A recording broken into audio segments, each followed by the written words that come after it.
I've seen no carries.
It's time for high school football, presented by Sarshone Auto Group on Q92 and the Q92 Sports Network.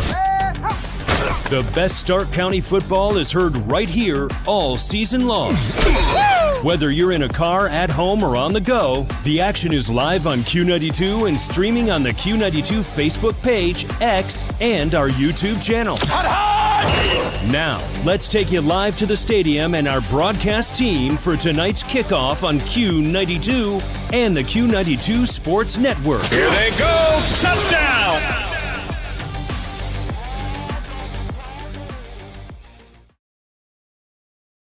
And good evening, everybody. How we doing out there? Christian Bigglesworth with you live today, and we are coming to you from Austintown, Ohio, home of the Fitch Falcons, where tonight they will host the 1-0 Jackson Polar Bears. Good evening, everybody. Like I said, Christian here with you on the Q92 Sports Network, where we are live tonight on Q92's YouTube page, Q92 Radio on YouTube. And, of course, we are live on our website, Q92radiosports.com. Appreciate you guys having us on. Don't forget to like, follow, and subscribe as you listen here tonight. Welcome anyone, Fitch fans or Jackson fans, are checking us out here tonight. We got a good one here tonight. Former Federal League foes, if you remember back in the days when the Fitches and the Boardmans were in the Federal League. Well, they still play each other from time to time, even though those days are over. And tonight, like I said, Jackson coming to a place that they're no stranger to, taking on the Fitch Falcons here tonight at Fitch Falcons Stadium. It's going to be a good one here. We're about 30 minutes away from kickoff here. My partner, Derek Dimmitt, will be joining us here shortly.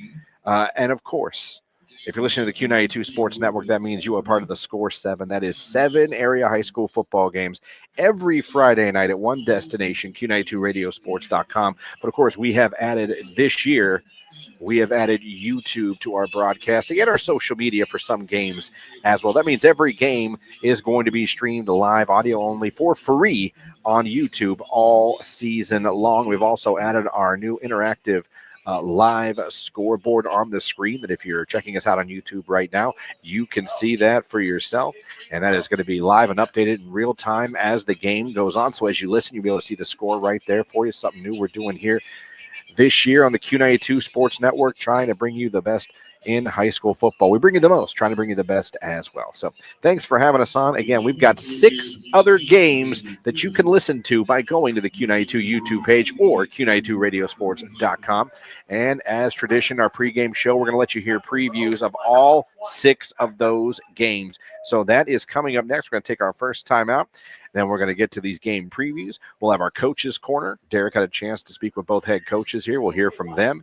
We'll give our insights for the game. We'll get ready to kick things off. What's going to be an absolutely beautiful early fall feel like in the air tonight in week 2 of high school football. Jackson and Fitch right here on the Q92 Sports Network, brought to you all season long by Sarshone Auto Group. From the daily driver, a heavy hauler, to a high-end auto investment, the Sarshone Auto Group is one of Northeast Ohio's leaders. With 6 locations: Sarshone Ford in Alliance and Randolph, Sarshone Chevrolet in Randolph and Garrettsville, Sarshone Chrysler Dodge Jeep Ram in Dalton, and the Sarshone Auto Gallery in North Canton. The Sarshone Auto Group. Find out more at sarshone.com, an official partner of the Cleveland Browns.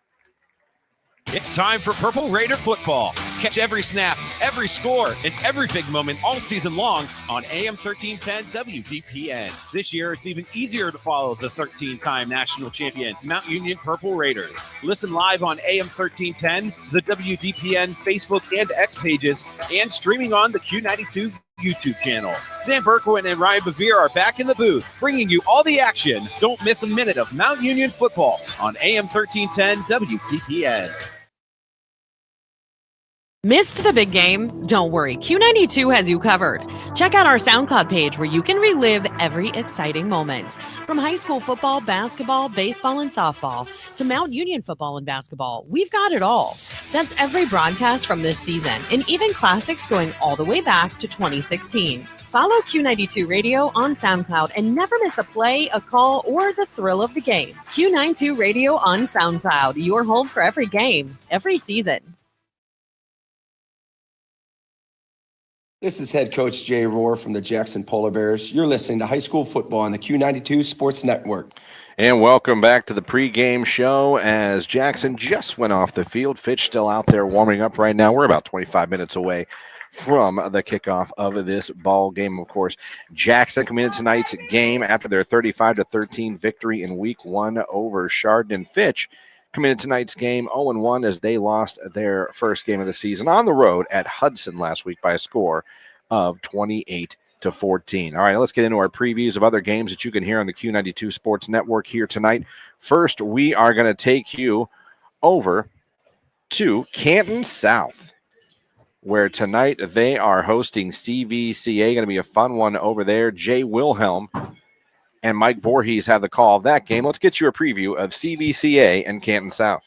Good evening, everyone. We are on to week 2 of the 2025 Ohio high school football season on the Q92 Sports Network, brought to you by the Sarshone Auto Group.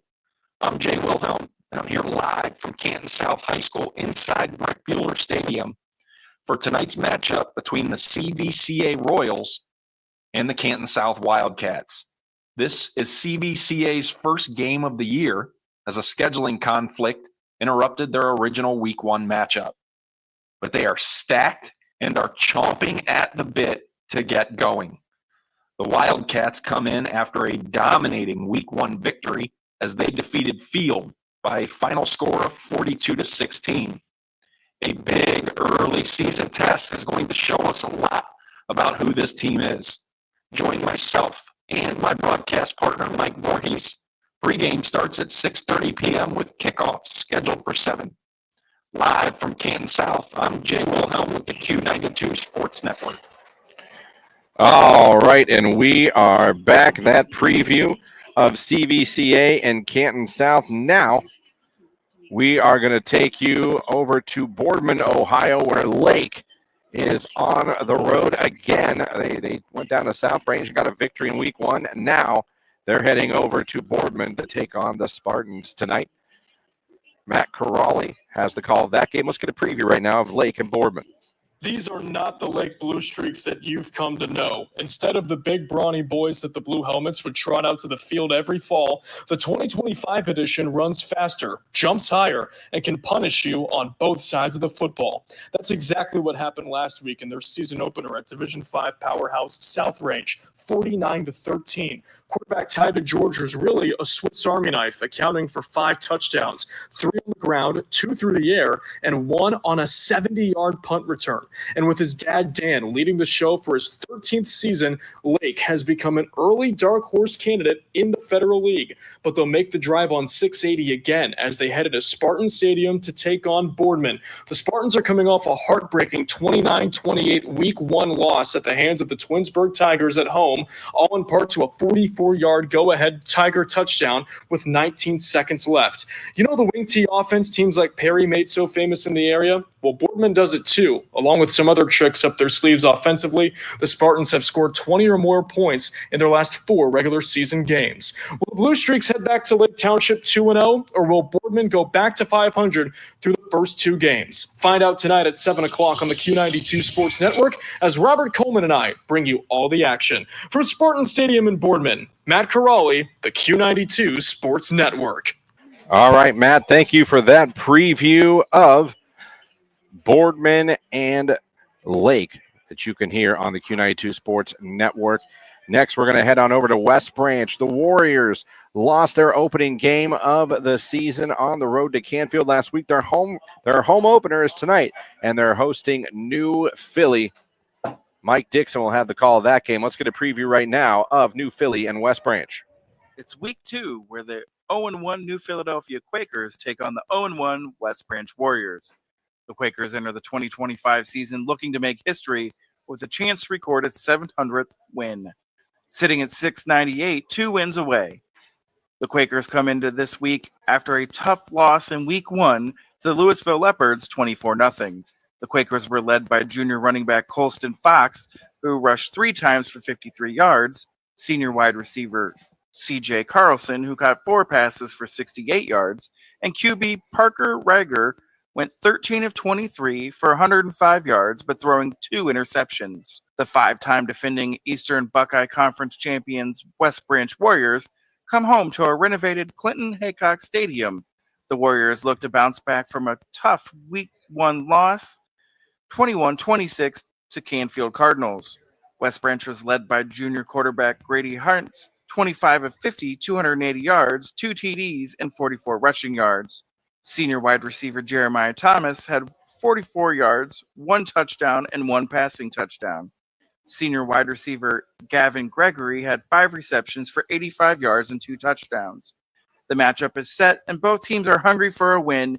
New Philadelphia, West Branch, 7 p.m. kickoff on Q92 Sports Network, presented by Charshone Auto Group. All right, thank you, Mike Dixon, for that preview. Looking forward to that game as well. Going to take a timeout. When we come back, we've got 3 more game previews for you to hear from as we are getting closer here, under 20 minutes to go until we kick this game off of tonight's game between Jackson and Fitch that you are listening to here on the Q92 Sports Network, brought to you all season long by the Sarshone Auto Group. When it comes to sports, Sam Berkwin brings the heat. Catch the Sam Berkwin Show weekdays from 3 to 6 p.m. on AM 1310 WDPN and streaming live on the WDPN Facebook and X pages, plus the Q92 YouTube channel. From the Browns to the Buckeyes, the Guardians, Cavs, and your local high school teams, if it's making headlines in the sports world, Sam is talking about it. It's the local sports talk you want. The Sam Berkwin Show, weekday afternoons on AM 1310 WDPN. From the daily driver, a heavy hauler, to a high-end auto investment, the Sarshone Auto Group is one of Northeast Ohio's leaders with 6 locations: Sarshone Ford in Alliance and Randolph, Sarshone Chevrolet in Randolph and Garrettsville, Sarshone Chrysler Dodge Jeep Ram in Dalton, and the Sarshone Auto Gallery in North Canton. The Sarshone Auto Group. Find out more at sarshone.com, an official partner of the Cleveland Browns. RG Dreg, Stark County's premier career center, offers programs that prepares its students at the high school level for careers and continued education beyond high school. Upon completion, RG Dreg students have an immediate opportunity to obtain a well-paying job in many exciting career fields. We offer everything from culinary, dental assisting, engineering, sports turf and landscape, welding, and so much more. Contact RG Dreg to find a program and career that's the perfect fit for you. RG Dreg, where careers begin. High school football exemplifies the true meaning of teamwork. At Friends and Family Credit Union, our team of local friendly professionals offer the same true spirit for our members with a wide array of products from vehicle loans to personal loans, family secure checking with ID Protect, mortgage, home equity line of credit, and more. For over 60 years, we have the game plan for your financial well-being. Visit any of our 3 convenient locations, online or mobile banking. Now, more than ever, it's time to bring a friend into the family.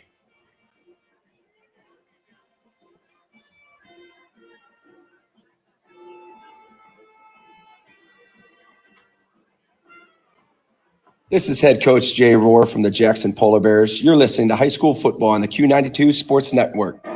All right, we are back as the Fitch, Austintown Fitch Marching Band is now performing pregame festivities here about less than 16 minutes away from the kickoff of this game here tonight between the Jackson Polar Bears, 1-0 in the season, and the Fitch Falcons, who are 0-1. Going to be a fun one here tonight. Looking forward to it.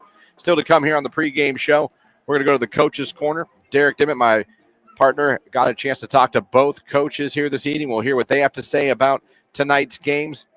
We also still got some more game previews to get through, as again, 7 games every Friday night on the Q92 Sports Network. We got more to bring you. Let's get you a preview tonight over at Perry, who started off the season 1-0 with their win over Canton Central to start the season as a new era of football began at Perry last week. Well, they're at home this week, and they'll be taking on St. Vincent St. Mary's. Ryan Keller and Antonio Hall have the call of that game. So let's give you a preview right now of St. V's in Perry. Welcome to week 2 of high school football, and welcome to Wakefield Stadium for the matchup between the 0-1 Akron St. Vincent St. Mary Fighting Irish and the 1-0 Massillon Perry Panthers. Last season, the Panthers won in week 2, 17-0 over the Irish. It was a tough week 1 for the Fighting Irish, who suffered a 42-0 shutout loss to Nordonia. Coming off a 1-9 season, the Irish are trying to build momentum under second-year coach Dorian Grant. They'll need better production from sophomore quarterback Will Adamson and must cut down on turnovers after committing 4 last week. The Irish have lost 10 straight games dating back to last year. It was the program's fewest wins since St. Vincent and St. Mary merged in 1972. Perry's new head coach, Spencer Lino, got his tenure off to a roaring start with a 41-14 victory over Canton Central Catholic last week. The new-look Perry offense looked dynamic under sophomore quarterback Cameron Treharn, who was 6-9 passing for 182 yards and 2 long TDs in his first varsity start. First, a 70-yard touchdown pass to Jaden Wilson, and then a 56-yarder to Nazir Foster. The running game is also a strength for the Panthers, with Connor Shepard and Jonathan Lemming combining for 176 yards and 4 touchdowns week 1. Catch all the action on Q92radiosports.com, along with the Q92 YouTube channel. Join me, Ryan Keller, and my broadcast partner, Coach Antonio Hall, for the call. Kickoff set for 7 o'clock. For Q92 Sports, Ryan Keller. Thank you, Ryan, for that preview of St. V's and Perry. Next, we're going to head on over to Alliance. Well, actually, Mount Union, the home of the Alliance Aviators, where they play their home games, where the Aviators got off to a 1-0 start, and so did Louisville. Both teams won their opening games of the season, and tonight they will meet former EBC foes. Meeting tonight over in Alliance, Ohio. Should be a good one. That's on our sister station, AM 1310 WDPN. Sam Berkwin and Caleb Norick have the call of that game. Let's get a preview of Louisville and Alliance from Sam Berkwin. Here at the University of Mount Union tonight, Larry Karras Stadium should be a good one. The 1-0 Louisville Leopards will tangle with the 1-0 Alliance Aviators. Alliance took the show on the road last weekend. They knocked off Parma Padua. Meanwhile, the Leopards were at home. They took care of New Philadelphia. The Leopards on top there by a score of 24-0. For Louisville, Chris Kappas in his third year as head coach. He is now 6-15 with the Leps. Meanwhile, on the Flyers side, Tim Goodman, his 5th year with the Aviators, he is now 22-21. Kickoff coming up tonight at 7 right here on AM 1310 WDPN. Now, a couple of the young men to watch out for. How about Ravon Hawkins, Alliance running back? He is special. He's going to give the Aviators a chance to score almost every time he touches the ball. He's only 5'8", 150 pounds, but he can get it done. Almost 1,000 yards on the ground last year as a junior. Meanwhile, Louisville running back Owen DiMarzio, 637 yards on the ground a year ago at 4.3 a carry. He also scored 5 touchdowns, 890 total yards from scrimmage 1 year ago. It's going to be a good one. The weather's going to be great. Should be a big crowd tonight as well. Join me, Sam Berkwin, and my partner, Caleb Norick, 7 o'clock to kickoff. Alliance at Louisville on AM 1310 WDPN. Thank you, Sam, for that preview of Alliance and Louisville. And finally, our Sarshone Auto Group game of the week on Q92, 92.5 FM, and on the Q92 Facebook, X, and YouTube pages. Plenty of ways to check it out. The Hoover Vikings, who took out Akron Bookdale last week by a score of 3-0. Well, they're at home tonight again, and they'll be hosting Medina. Medina coming to town. Clint Scroggs, Brian Beatty, and Ryan Bevere will have all the action in that game. Now let's get you a preview of our game of the week, Medina and Hoover. The Hoover Vikings host the Medina Bees in a non-conference Week 2 matchup. Medina got off to a fast start with a 21-13 win over Stowe last week.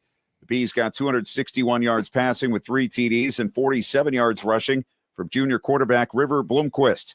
He completed 22 of 38 passes to 6 different receivers without an interception.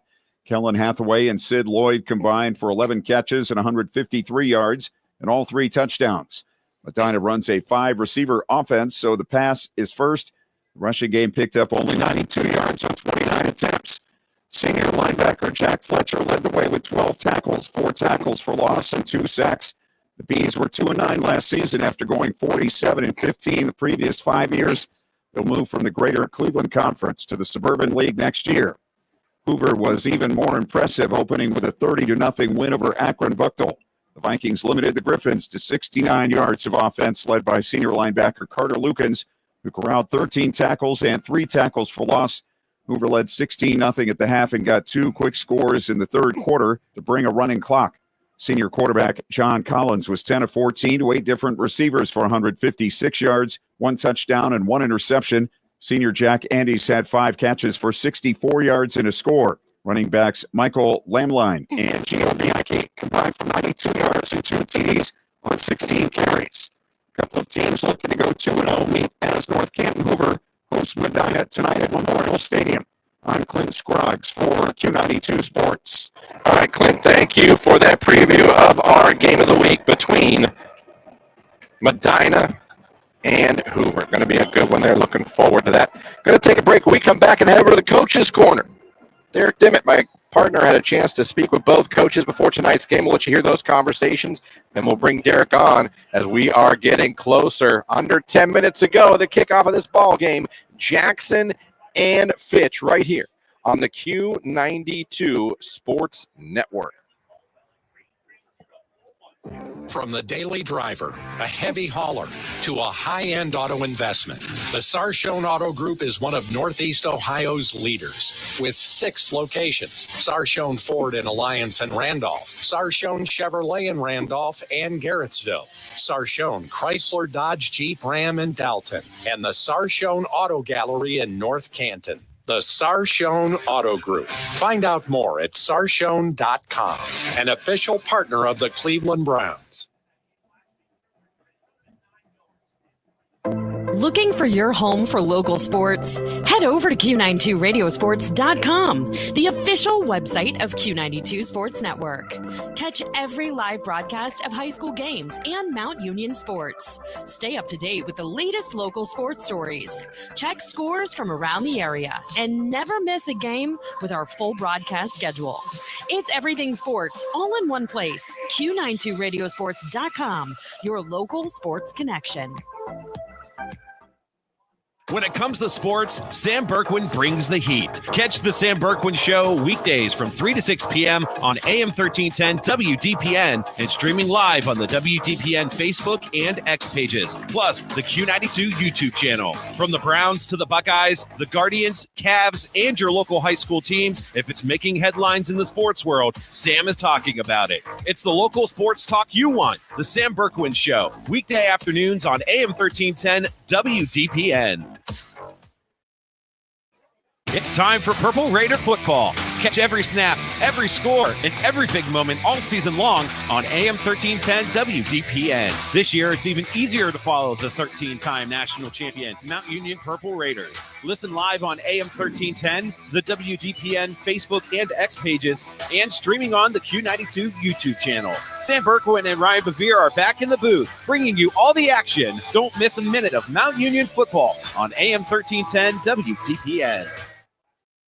RG Drag, Stark County's premier career center, offers programs that prepares its students at the high school level for careers and continued education beyond high school. Upon completion, RG Drag students have an immediate opportunity to obtain a well-paying job in many exciting career fields. We offer everything from culinary, dental assisting, engineering, sports turf and landscape, welding, and so much more. Contact RG Drag to find a program and career that's the perfect fit for you. RG Drag, where careers begin.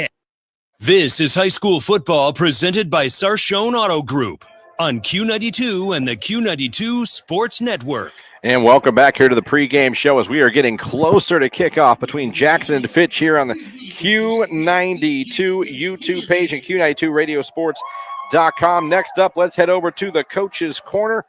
My partner Derek Dimmitt had a chance to speak with both head coaches about tonight's game. First, he had a chance to have a little conversation with Coach Jay Rohr of the Jackson Polar Bears. Let's hear that conversation right now on the pregame show.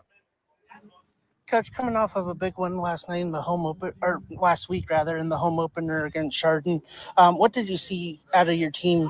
Some guys had to step up in some injury situations there. Yeah, I think it's, again, our team's young, and that's not an excuse. It's just it's reality, and they're all hungry, and they want an opportunity to play. And a lot of those guys are getting that opportunity. And last week was an eye opener for our coaching staff just to see the guys that that not only wanted the opportunity but excelled at their opportunity. So again, resilient group with the with obviously Lucas going down, and having a backup come in, but altogether just a resilient group that we were excited to get a win last week. And then tonight, traveling here to Austintown, what's something that you maybe saw on the tape from Austintown that maybe is a little different than what you saw last week with Chardon? Yeah, number one is they're a well-coached team. I know Coach Parker and their coaching staff, they do a tremendous job here. Again, the score doesn't always represent the effort, the physicality that Austintown, brings to the table.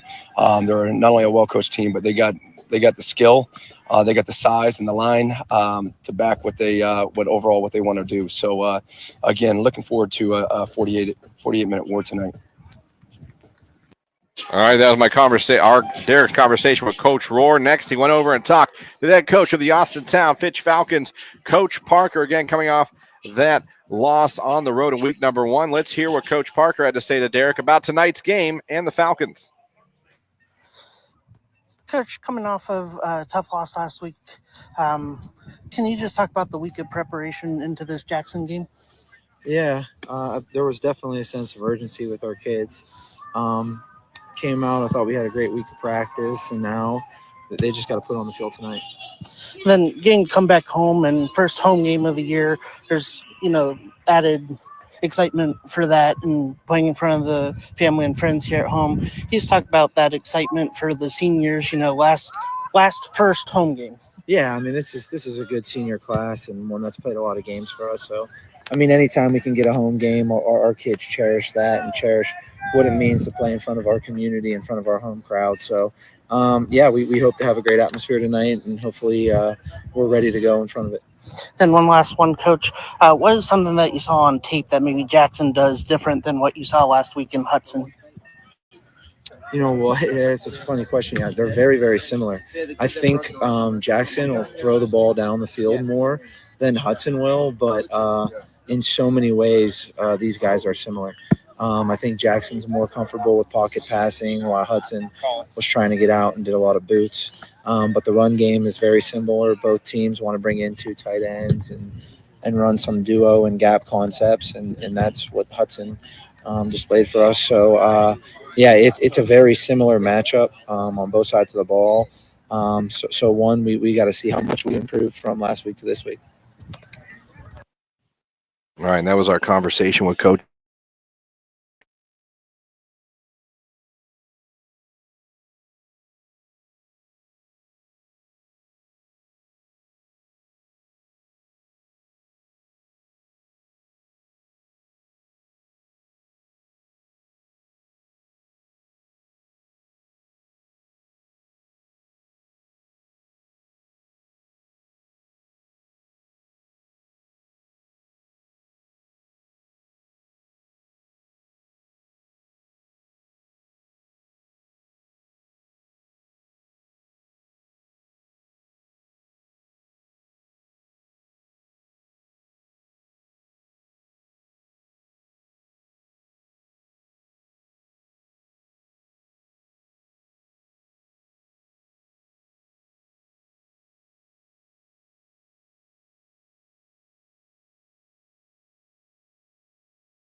All right, and we are back here getting ready to go as the band is leaving the field. And both teams, we apologize for some little technical difficulties. We are aware and we are trying to get through here. Hopefully it won't keep happening. So let's go internet. Derek, again, this is going to be a good one here tonight. 0-1, don't let that fool you with Fitch. This team is a very good team led by an unbelievable running back. Unbelievable. When you think about it, and of course I'm talking about their running back, DeAndre Richard, who rushed for over 200 yards last week. Last year, over 1,700 yards rushing and 20 touchdowns. He is a problem, and he could pose a very big problem for Jackson tonight as Fitch is going to return the ball to kick things off as we are set for kickoff here on the Q92 Sports Network. Fitch wearing their red jerseys, blue helmets, and their blue pants with their blue numbers. Jackson in the all-white jerseys, white pants, the yellow helmets. We are underway. The kickoff taken around the 1-yard line by Fitch. Here we go, up over the 10. Cuts back, gets to the 11, and he will get maybe to the 13-yard line. And that is all good coverage there by the Jackson Polar Bears. Special teams. And now for the first time tonight, here comes that Fitch offense out here. And like I said, Derek, it's really, I mean, it's about that running back. Colin Calahair, the quarterback for Fitch is good, but DeAndre Richards, who they're going to have to stop if they want to win tonight. Yeah, last week, like you said, he 19 attempts, 221 yards, a long of 66. They did fall behind to Hudson, had to go to the air a little more than they wanted to. Let's see how they come out here tonight. All right, here we go. 1st and 10 from the 10-yard line. Fitch comes out, twins to the left, takes a snap. Here we go. They hand it off to that running back. He takes it over the 10, up over the 15, stopped around the 17-yard line. DeAndre Richard comes up there, and again, you are going to hear his name a lot. He is a threat, and again, the season he had last year, Derek, 1,700 yards, 20 touchdowns as a sophomore, now as a junior, and last week, almost 250 on the ground. He is going to be a problem. They're going to feed him often. 2nd down now and 5 coming up for Fitch. They're going to send a receiver over to the right. Now they got twins right. Receiver to the left. Richard back behind Calahair. They're going to take it, hand it off to Richard again. Tries the short side of the field, up over the 20, 25, 30, 35, 40. It's a foot race over the 50, down to the 40. He is chased down finally, but not until he gets it to inside the 30-yard line. Wow. DeAndre Richards might be as advertised, Derek. Yeah, all it took was one cut and got through the initial defenders there, and then it was a foot race down the far sideline. Fitch already lined back up. They do a quick pass out to their wide receiver. This a quick hitter wide receiver screen, maybe good for a yard or two. So Kelleher gets it out there. That was caught by number 6, Al Tahir, the junior wide receiver. That'll stop the clock, or not stop the clock, but that'll slow things down. Fitch will now get their play from the sidelines.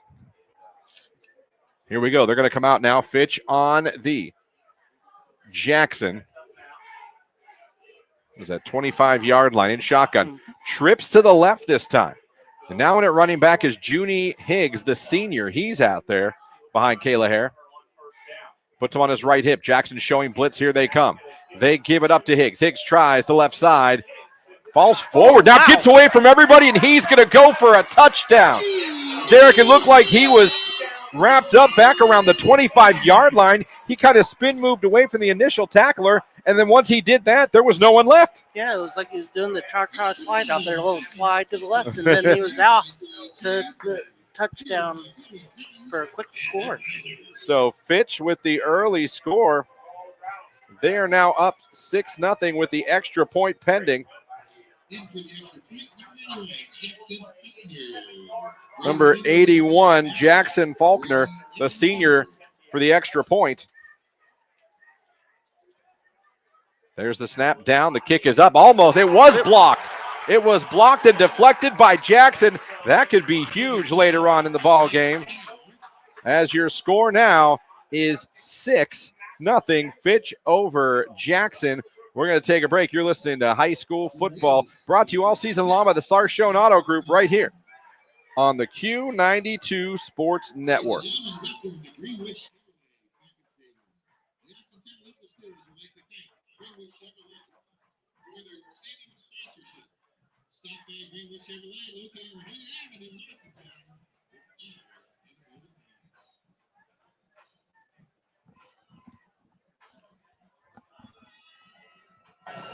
All right, we're going to keep it here for now. Yeah, 4-play drive there. A quick score by Austintown.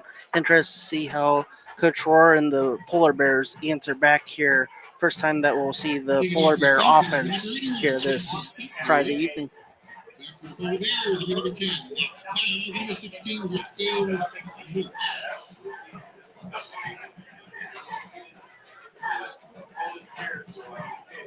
So now Jackson will get the ball back.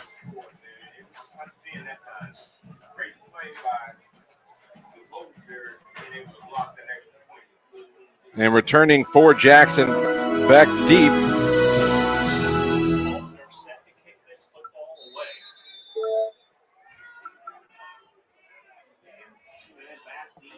Two men back deep for Jackson. There is a kick, going to be a squib kick. Be taken one of the up men for Jackson up around the 25. Goes to the left side up to the 30-yard line. And that's where the Jackson Polar Bears will take over. That was Gino Szymanski who returned that. And now out here comes the Jackson offense. Ready to go. So, and it does look like, as I'm looking at this, let's see. I don't think it's going to be Eckerman. No, it looks like it will be Carter Mulliman, who quarterbacked last week, threw for over 300 yards and 3 touchdowns. So Mulliman going to come back out to lead the Jackson Polar Bears offense for the second consecutive week. Again, you're going to want to look out for Chase Marr as well. Had a great game on the ground for Jackson last week. They're going to come out in shotgun, 4 wides, 2 to each side here. 1st and 10 for Jackson. Now Maurer goes from receiver into the backfield. Mulliman turns, hands it off to Marr, looking for a hole. Takes it up over the 25 or the 30 to the 32-yard line, maybe. That'll bring up 2nd down and about 8. The Jackson Polar Bears. 9:48 left to go here in the first quarter.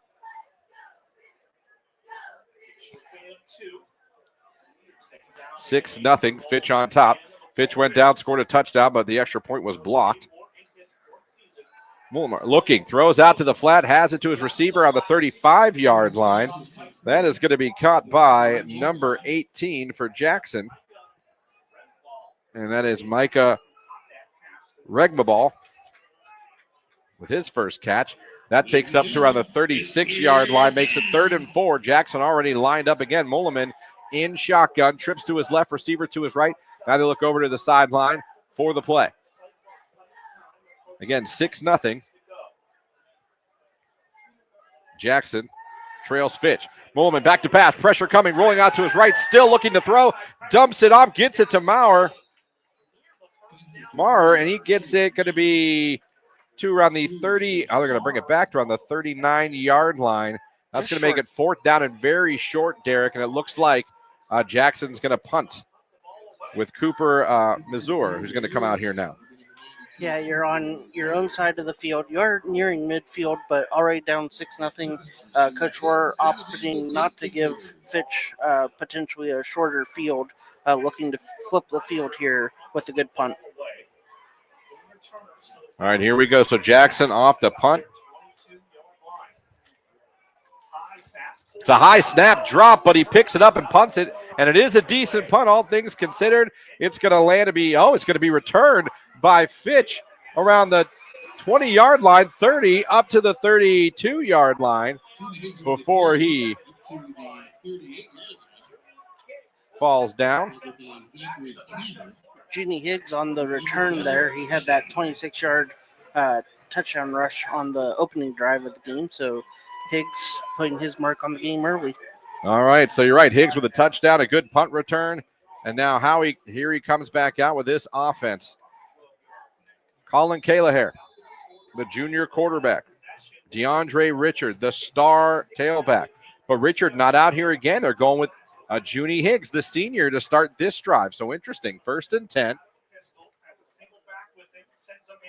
They sit back to pass. Calahair still looking. Now pressure coming. That's a loose football on the ground. They're still fighting for it. We'll see who has it. Jackson says they do. The refs agree. It's Jackson football. The defense comes through for the Polar Bears, Derek. Yeah, Luke Mason coming off the end there with the strip sack, and the Polar Bears able to recover. They'll take over at the Fitch, looks like 32-yard line, 33. So great field position, get the offense back out there. It was 3 and out on the opening drive. Let's see if with better field position they're able to get out there and cut into this Fitch lead. All right, so Jackson will take over. They're going to have the ball on the 33-yard line of Fitch. And here they come back out here. Carter Mulliman going to come out in shotgun. He's got trips right, receivers to the left. He looks over the defense. Jackson going left to right. Gets things set. He'll take the snap, back to pass. Fitch rushes 3. Wants to throw it out towards the flat, shoots it over everyone's head. He was looking for Micah Regenball.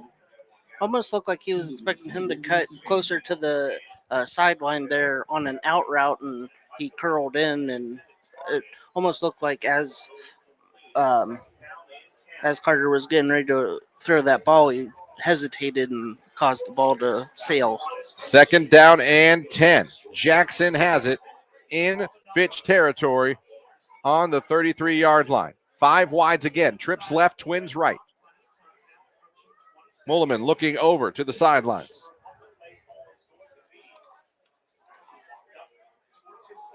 They still got time on the play clock. Still got 10 seconds. Now they're going to shift.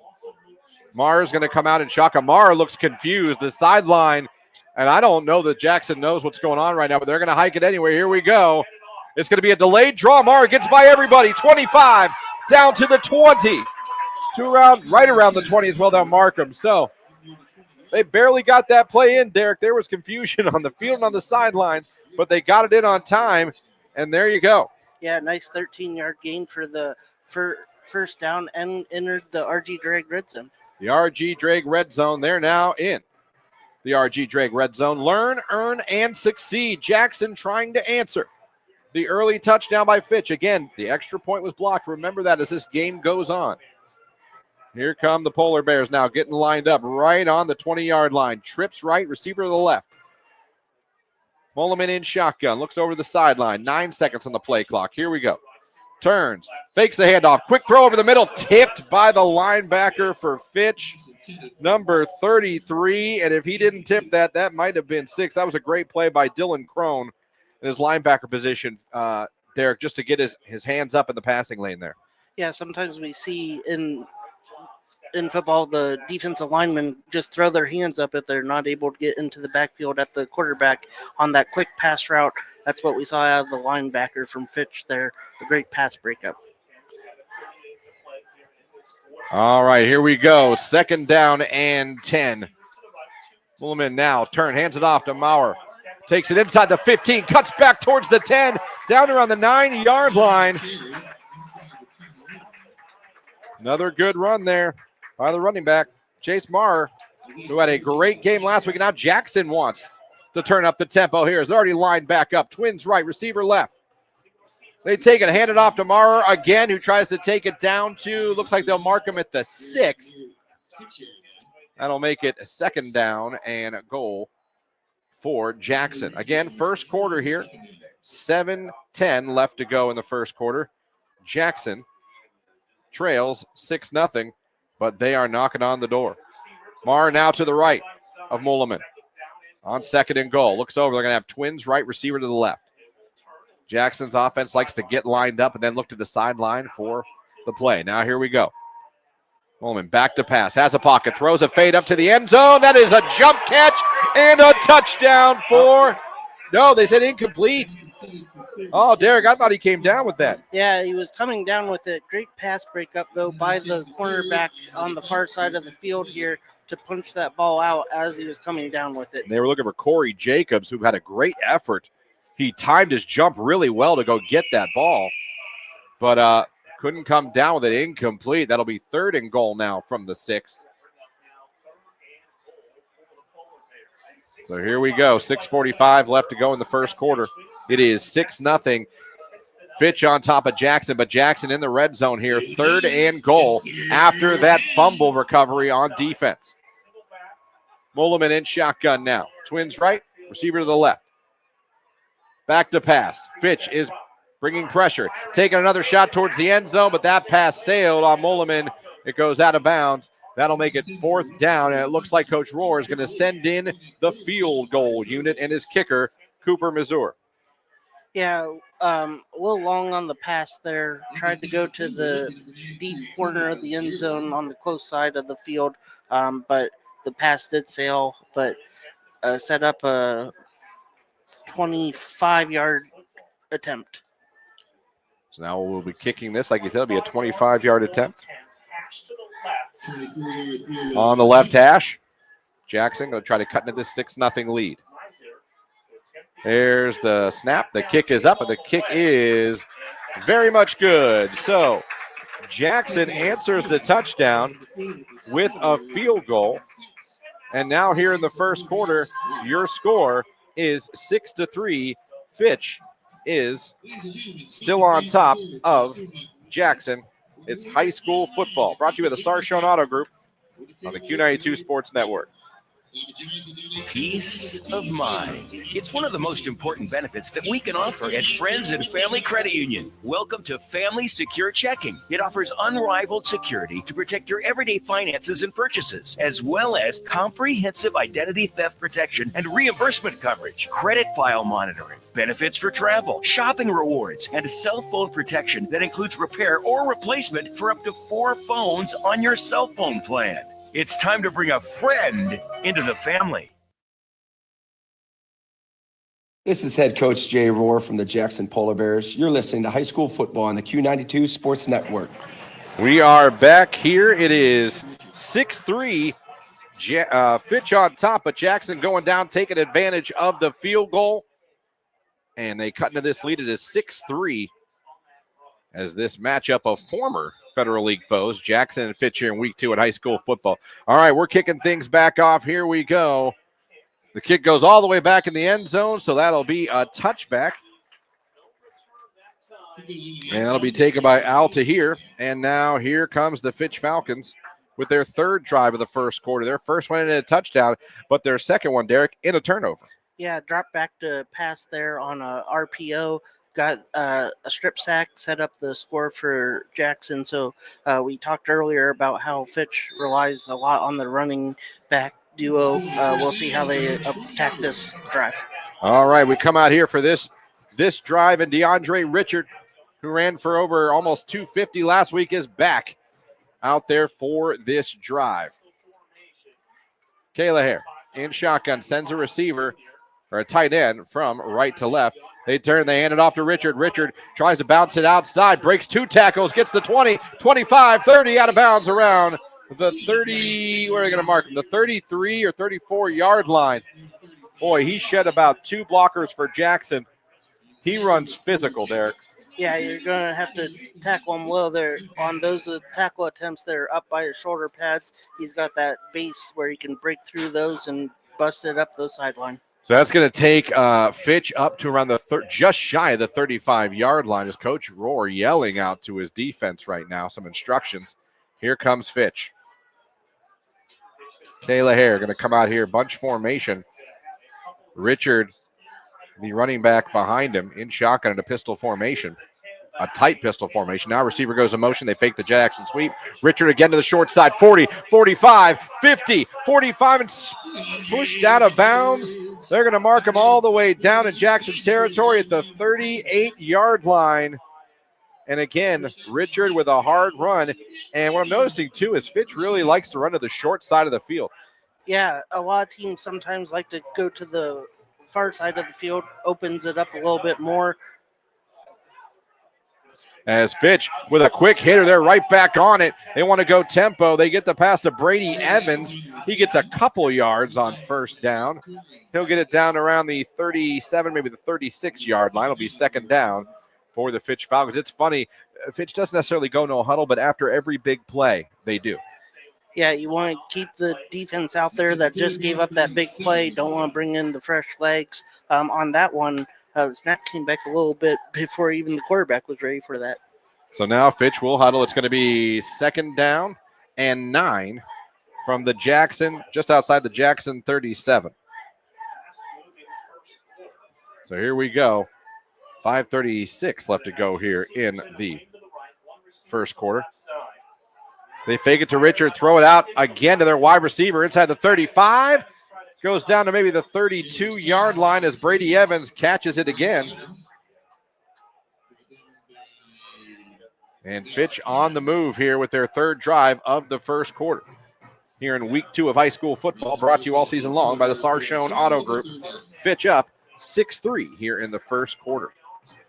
Big third down here, 3rd and 4 for the Falcons. All right, here come the Falcons. They're going to have trips to the left. And we're going to, I believe, have a timeout. I think Fitch just called a timeout. And that gives us our first chance of the night. If you listened to us last week, you know how many times we got to do this. Our timeouts all season long brought to you by Friends and Family Credit Union. It's time to bring a friend into the family. We had a bunch. Every timeout was used last week when we did McKinley and Harding. There was no timeout left behind. Maybe even an extra one. Yeah, might have been an extra one. We still don't have an answer on that. But again, thank you for having us on here tonight in the Q92 Sports Network. As your game here on YouTube and Q92radiosports.com is Jackson and Fitch. Jackson 1-0 on the season. Fitch 0-1. You know, Fitch, again, they fell on the road last week. But as when you talked to Coach Rohr, he even said that score doesn't really tell you the story of that game with Fitch last night. Even though they lost that game, they played a good game. They played a physical game, and Coach Rohr knew this was going to be a battle. Yeah. Sometimes you, especially early in the season, you kind of get caught up looking at some stats and trying to draw conclusions off of it, and sometimes they're very misleading. All right, 3rd and 4 now for Fitch. They have it on the Jackson 32-yard line. Twins left, tight end to the right. Richard there behind Kayla Hare. Now that tight end goes in motion from right to left. They're going to take the snap, give it off to Richard. Richard going to the inside, tries to bounce offside, bounced off 3 people inside the 30, inside the 20. He's going to take it for a touchdown. DeAndre Richard. Derek, 3 different Jackson defenders had a chance to tackle him. They hit him hard. He just bounced right off him. Yeah, he looked like a pinball out there, bouncing off of any attempted tackle that the Polar Bears threw at him, and then took it up the sidelines to pay dirt. to extend the Falcon lead. Richard is as advertised, as a couple big runs and now a touchdown. Again, he had 20 last year on the ground. Now on for the extra point. For Fitch is Jackson Faulkner. He's actually 0 for 1 tonight. First one was blocked. Snap, down, kick, up. It is good. So it's good. So now, add another one for Fitch. It is now with 5:12 left to go in the first quarter. Fitch on top of Jackson, 13-3. You're listening to high school football. Brought to you by the Sarshone Auto Group all season long right here on the Q92 Sports Network. From the daily driver, a heavy hauler, to a high-end auto investment, the Sarshone Auto Group is one of Northeast Ohio's leaders with 6 locations: Sarshone Ford in Alliance and Randolph, Sarshone Chevrolet in Randolph and Garrettsville, Sarshone Chrysler Dodge Jeep Ram in Dalton, and the Sarshone Auto Gallery in North Canton. The Sarshone Auto Group. Find out more at sarshone.com, an official partner of the Cleveland Browns.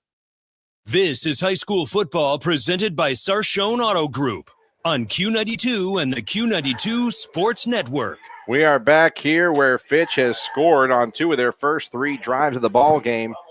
The latest was a big run from DeAndre Richard. And Fitch is up 13-3 as they're about to kick it off, and Jackson's about to get the ball back here on the Q92 Sports Network. Here comes the kick. It is up. It is fielded by one of the up men for Jackson. It's a darn good thing he grabbed that. That was Niall Schmidt. He was falling down. The ball took a funky bounce. It almost went over his head, but he reached out his big paw, his polar bear paw. See what I did there? That was nice. Pulled it in, and here we go. Jackson's going to come out here now. Yeah, DeAndre Richard, unofficial stats here, but 5 rushes, 136 yards after that 32-yard touchdown scamper there, and we're still in the first quarter. Yes, we are. Yeah. Again, the guy ran for over 1,700 yards last year, and he looks like he's on pace his junior year. By the way, he's still got another year here at Fitch. It looks like he might be on pace. Don't forget he had 238 last week. All right, Jackson with the ball back. 5:12 left to go here in the first quarter. Ball on the, about the 30-yard line. Mulliman now takes it, hands it off to Marr. Marr finds a hole, takes it up over the 35-yard line. He'll go and fall all the way up to around the 39. Good run there by Marr for Jackson. He's another running back who had a great week last week for Jackson against Chardon, Derek. Yeah, he ended last week 21 rushes, 143 yards, 4 trips to the end zone, a long run of 77. Mulliman now on second down. Turn, they hand it off to Marr again. Dives forward, and he should have enough for the first down to move the chains. That'll be up around the 42-yard line, so Jackson gets a first down. And Coach Ward not going heavy on the pass here, still staying within his team's offense here, plenty of time to make up the deficit. All right, here we go. 4:26 left to go in the first quarter. Fitch down 13-3 to Jackson here in the first quarter. Mulliman in shotgun. This time he's by himself. 5 wides. Trips right. Twins left. Looks over. Again, Jackson likes to get lined up. Then look over to the sidelines for the plays to come in. Jackson going left to right. Mulliman in shotgun. Mulliman making his second start of the season here. Back to pass. Pressure coming. He's got to roll to his right. Looking. Throws deep. Has a receiver, but he couldn't get the ball to him as the pressure was coming. Oh, man. Derek, that had a chance to be something special if he could have got the ball to him, as Micah Regenball got behind everybody late, but Mulliman couldn't quite get the ball that far. Yeah, he looked upfield, saw the receiver get beyond the coverage, and tried to make the throw on the run, and unfortunately the accuracy wasn't there, and it fell incomplete, but that would have been a big game. Mulliman now on second down and 10. This time he's got Marr with him on his left hip. And they're going to go twins right, receiver to the left, tight end. Jackson down 13-3 with it. Mulliman back to pass. More pressure coming by Fitch. Mulliman stepping up. Spin move. Tries to get away. He can't. He'll go down, and he is sacked. That is a sack for Fitch. Coming up to get that sack. Number 15, Anthony Booth Bailey, the junior for Fitch, came up. And I'm noticing on this drive, Derek, Fitch is turning up the pressure. They're starting to send some linebackers and DBs. Yeah, last week Booth Bailey had a sack, so he adds another one to his early season total here. Their linebackers are definitely the strength of the Fitch defense here as we get the third down play. 3rd and 15 for Jackson. Ball on their own 38-yard line. Mulliman going to do a draw. Mora breaks a tackle, gets it to the 40, gets back to the original line of scrimmage maybe. Thought maybe there was some room there, but good job by the defense for Fitch to come up and make the stop, and that's going to send out the punt team for Jackson here. Mulliman coming off a little ginger if you look at that. I wouldn't call that a limp, but definitely coming off. Like he might have taken a hit that's having some lasting effects.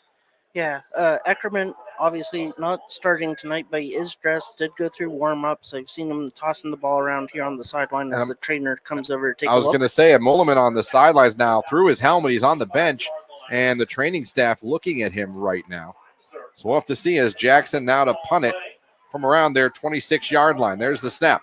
Here comes the punt. It's a good high punt, going to be fielded around the 20-yard line. Here comes Fitch. They want to return it. Looking to go somewhere and going absolutely nowhere was their returner, Junie Higgs. He danced around forever, but there was just nowhere to go for him. Good special teams coverage by the Polar Bears. Yeah, there were a couple of flags that came in here at the end of the play. As the tackle was being made, looks like it's going to be holding on Fitch. So they'll move this one back a little bit. Some score updates. CVCA up 21-0 over Canton South at the end of the first. Lake up 14-0 over Boardman. West Branch and Philly scoreless at the end of one. Louisville 7, Alliance nothing. Hoover 14-0 over Medina. So interesting scores around the Q92 Sports Network. Again, all those games you can hear at Q92radiosports.com. Our game right here coming up on 2:16 left to go in the first quarter. Fitch is on top 13-3 over Jackson. Fitch has the ball, and they're set to go. So here we go with the ball on around the 12-yard line. They're going to turn. Hand it off to their tailback, and that is Junie Higgs. And Higgs looks like he's going to get a lot of carries tonight, too. It's not just going to be all on DeAndre Richard here, Derek. Yeah, last week Higgs had 14 attempts, Richard 19. So Coach Parker definitely likes to keep it balanced with their own version of Thunder and Lightning. 2nd down and 8. Ball on the 15-yard line. Kayla Hare in shotgun. Twins to his left, receiver to his right, sends a receiver in motion, takes the snap, back to pass, rolling out to his right, pump fakes, looking, throws it. It is going to be caught by his receiver, and he'll get up towards the first down. Alta here with the catch, and depending on where they mark him, that might be enough for a first down. Flag back by the line of scrimmage. Yep, and that's going to be on Fitch. Was that holding? Ineligible man downfield. So, yeah, that's the second straight penalty, or not straight, but the second penalty here this series on Fitch. 1:27 left to go here in the first quarter. Fitch up 13-3 over Jackson here on the Q92 Sports Network. High school football brought to you all season long by the Star Shown Auto Group. So they'll back them up now to the 10-yard line. So it'll be 2nd down and 13 from the 10-yard line. So here we go.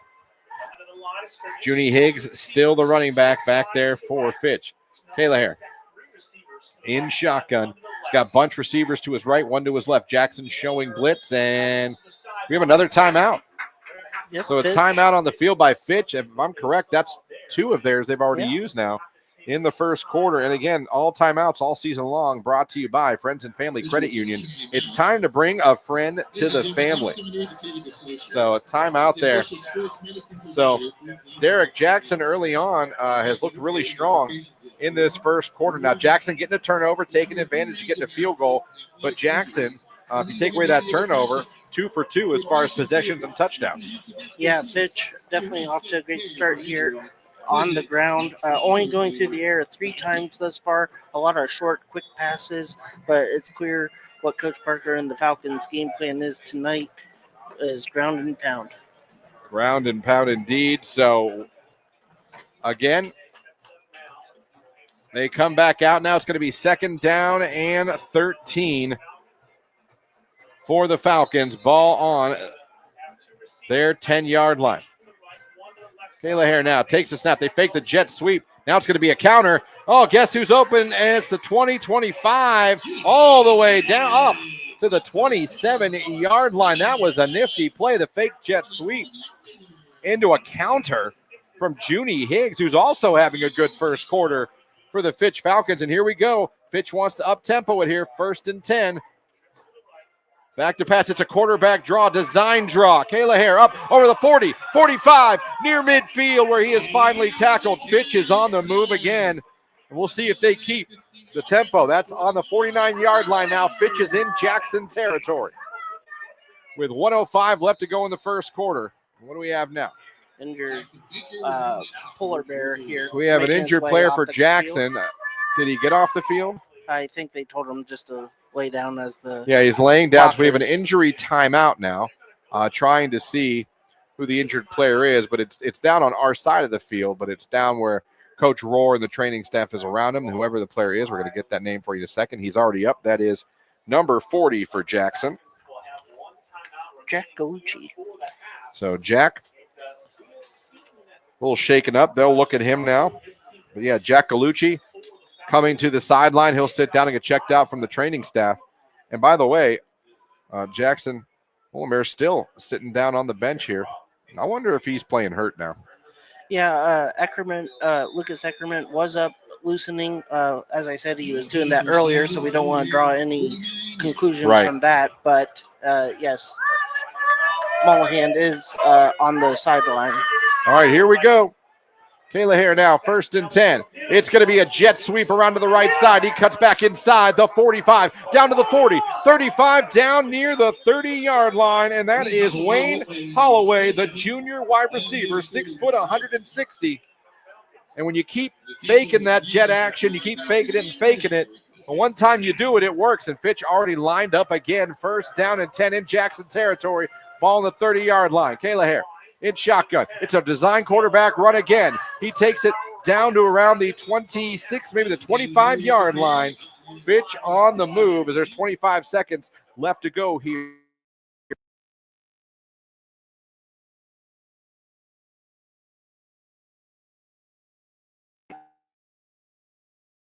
Fitch makes their way over to their sideline here as under 10 seconds on the game clock.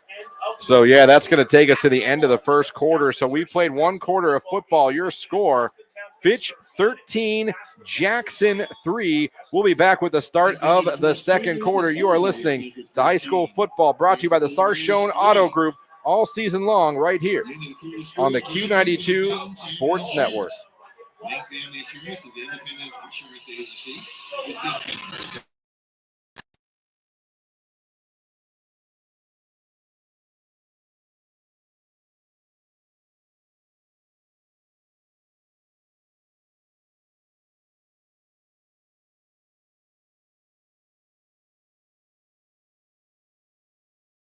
From culinary, dental assisting, engineering, sports turf and landscape, welding, and so much more. Contact RG Drag to find a program and career that's the perfect fit for you. RG Drag, where careers begin.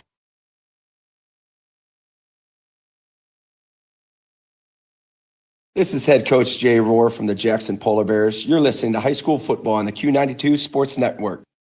And we are back here getting ready to start the second quarter of action. Fitch currently is on top 13-3, and they are driving again. So here we go. They turn, hand it off to Richard. Richard inside the 20, down to around the 15-yard line, where he is pushed out of bounds. As we are now in the second quarter, and to start the new quarter, Richard back out there for Fitch. He takes it for a first down. We are back in the RG Drag red zone. Here comes Fitch again. Ball on the 17-yard line.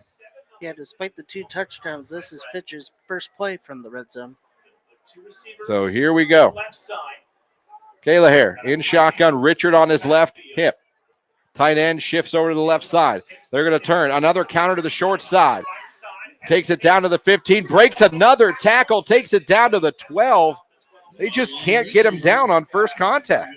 No, it's going to take a bunch of guys going towards the ball, and don't assume just because someone or even 2 players are there that they're going to get him to the ground. He's fighting for every inch that he can get. All right, Fitch now has it. It's going to be 2nd down and 5. Ball on the 12-yard line. Not sure what the stoppage is here. Are they getting something fixed on the clock? Yeah, I do believe the play clock. They wanted Okay, they had to get the play clock. There we go. 11-13, clock running. Fitch up 13-3. Fitch in the RG Drake red zone again.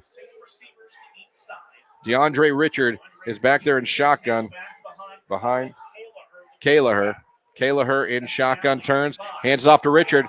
Same play, basically. Flag comes in. He takes it inside the 10 for now, but a flag came in very quickly from the back, and we'll see what that is. And is it going to be on Fitch? Holding on Fitch. That's going to be a holding on Fitch. That's going to back him up 10 yards. That helps Jackson for sure. Yeah, it pulls them back to the other side of the 20-yard line. So, and puts them behind the sticks here. Will bring up 2nd down and 15 for the Falcons. So 2nd down and 15. That'll take the ball all the way back to, like you said, the 22-yard line.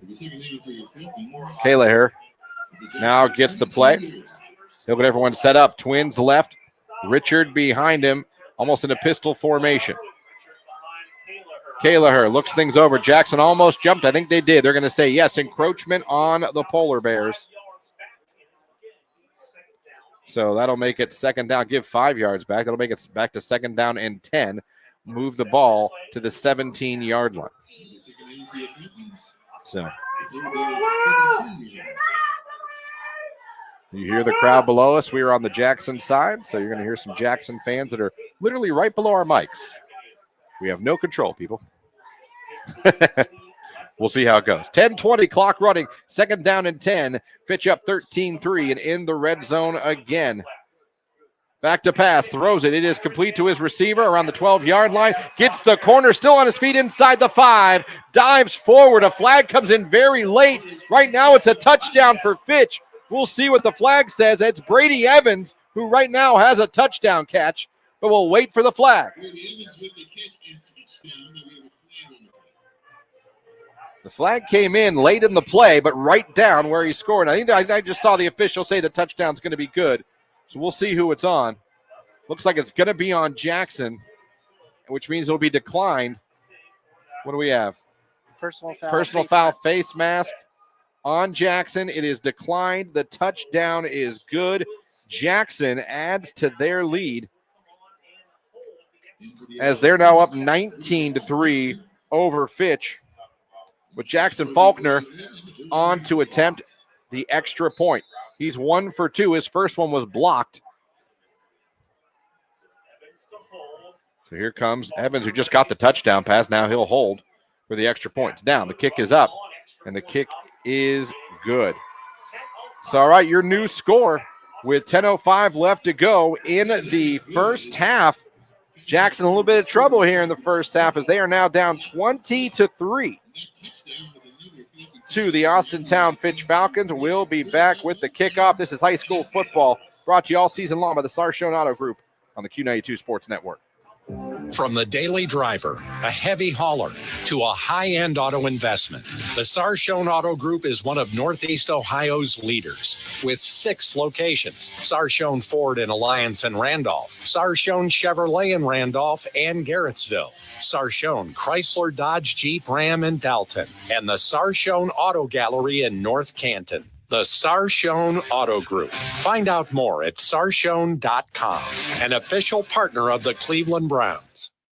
This is high school football presented by Sarshone Auto Group on Q92 and the Q92 Sports Network. All right, we are back here where the Austintown Fitch Falcons increased their lead with their third touchdown of the first half, now up 20-3 over Jackson as Jackson's about to get the ball back. Back to return for Jackson. Number 16, Rocco Norch. And Max Cowles, number 10, are back deep. And Derek, Jackson's got to get something going here. Yeah, and it looks like it will be Eckerman coming out to quarterback this drive here. So we'll see if a change at quarterback because of injury can spur. So we'll see what happens. Oh, Fitch tries an onside kick, but a flag on the play as well. They tried to sneak one in there. Well, we have a false start, I think, on Fitch. So it wouldn't matter anybody. How about that call? Yeah, Fitch. After that penalty on the touchdown that was applied on the kickoff, Fitch was kicking off from the Jackson side of the field, so a good opportunity for them to try to sneak and get another possession. So here we go, where they're going to mark the ball, as they will walk off the penalty now. So Jackson's going to have good field position because of this.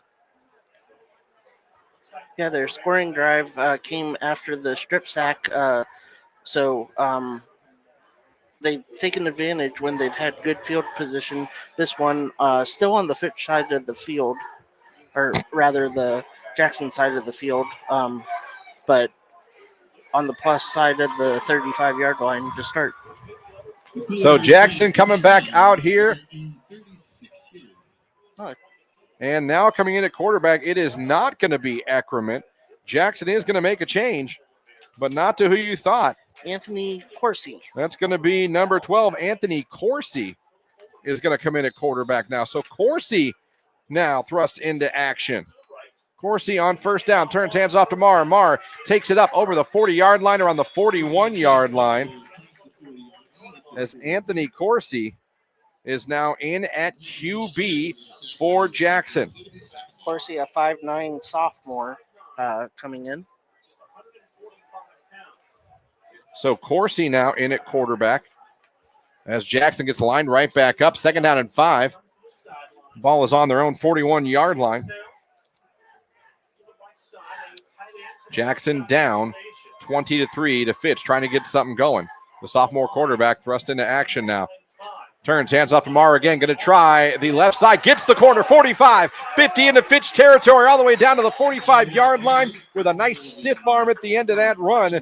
So now it looks like Jackson's going to lean a little bit more on their running back, Marr, and that might be a good idea. Yeah, he's been the offense thus far tonight here for the Polar Bears, so we'll see if the Fitch defense is able to hone in on that and force the young quarterback to go through the air. All right. So here we go. Jackson lined up again. Marr in shotgun. Trips to the right, receiver to the left. Corsi rolls out to his right, looking to throw. Still looking. He's going to be sacked from behind. He's going to be sacked by number 8 from Fitch. That is Marky Fitzgerald, the senior, come up and get the sack on Corsi. Yeah, Fitzgerald had a sack in that week 1 game at Hudson, so his second sack on the young season as well.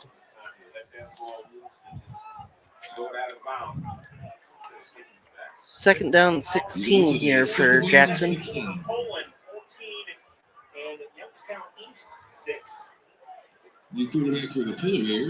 All right, Corsi now. 2nd down and 16. Corsi back to pass. Pressure coming. It's a screen. He's got it to his receiver, but he's going to be tackled for a loss behind the line. He got it to his receiver, number 16. That is Rocco Norch. but no gain on that screen. 7:40, clock running. Jackson down 20-3. Down to their sophomore quarterback. Corsi now is into the ball game. Mulliman started this game. Took a couple hits, got shaken up a little bit, came out, has not come back in. He's on the bench right now with his shoe off and ice on the back of his heel. Now Corsi's in here, and I think Jackson's going to take a timeout. They will. This timeout brought to you by Friends and Family Credit Union. It's time to bring a friend into the family. Yeah, 3rd and 17 here. Coach Rohr wants to give his young quarterback a quick breather here, make sure they get a good play call in here. And even though it's 3rd down, you don't have to get the full 17 here. You can get a good chunk of it, make 4th down much more manageable here as they're near midfield. All right, so when this timeout is over, there'll be 7:17 left to go here in the first half. Coming up at halftime, we'll get some news from AM 1310 WDPN Studios with Jeff Mears. We'll take a look at the scoreboard, scores from all over the area. We'll get you stats from the first half, and we'll get you set for the second half of action. Here's the Jackson Polar Bears in Austintown taking on Fitch tonight here in the second quarter, and your score is 20-3. Fitch on top, and Jackson down to, honestly, if you think about it, when spring started or the summer started, this is their 3rd quarterback. Right now. In Corsi, the sophomore who's in there now, and he's thrust into this with a 3rd and 17. Back to pass, pressure coming. Corsi steps up, and he's tripped. He'll fall down before midfield. And that's probably going to send the punting unit out again for Jackson. Yeah, DeMar Rogers with the trip up there of Corsi, and the punt team is coming on. So to punt again for Jackson is going to be Cooper Mazur. He does it all. Kickoffs, place kicking, punting. He's a one-stop shop for your kicking game. And he will punt it again. He'll be punting it from around his 36-yard line. So back deep for Fitch is Junie Higgs. There's the punt. It's high. Good spiral. Higgs will fair catch this right around the 15-yard line. There we'll go. And now Fitch will come back out here with a lead, a 17-point lead, and the ball and the momentum of this ball game. Now, Jackson's defense has already gotten one turnover in this ball game. That's what led to the field goal. But they might need their defense here, Derek, here in the second half to step up again and make a play. Yeah, here Fitch received the opening kickoff, so Jackson does have the second half kickoff coming to them, but with just under 6:30 left, Fitch definitely looking to expand on their lead. So here we go. And it looks like Higgs will be the running back on this possession. They turn, they fake it to Higgs. They throw a wide receiver screen out to the flat, up to the 20, 25, 30, 35, 40. It's a foot race, 50, 40, 30. I believe he is going to be oh no, they're going to chase him down right at the 1-yard line. I mean, literally down at the 1-yard line, he got tackled. Wayne Holloway with a huge run. And I don't know who that Jackson player was that never gave up on the play, but kudos for him for chasing him down. Yeah, Wayne Holloway, 83-yard reception there on the wide receiver screen.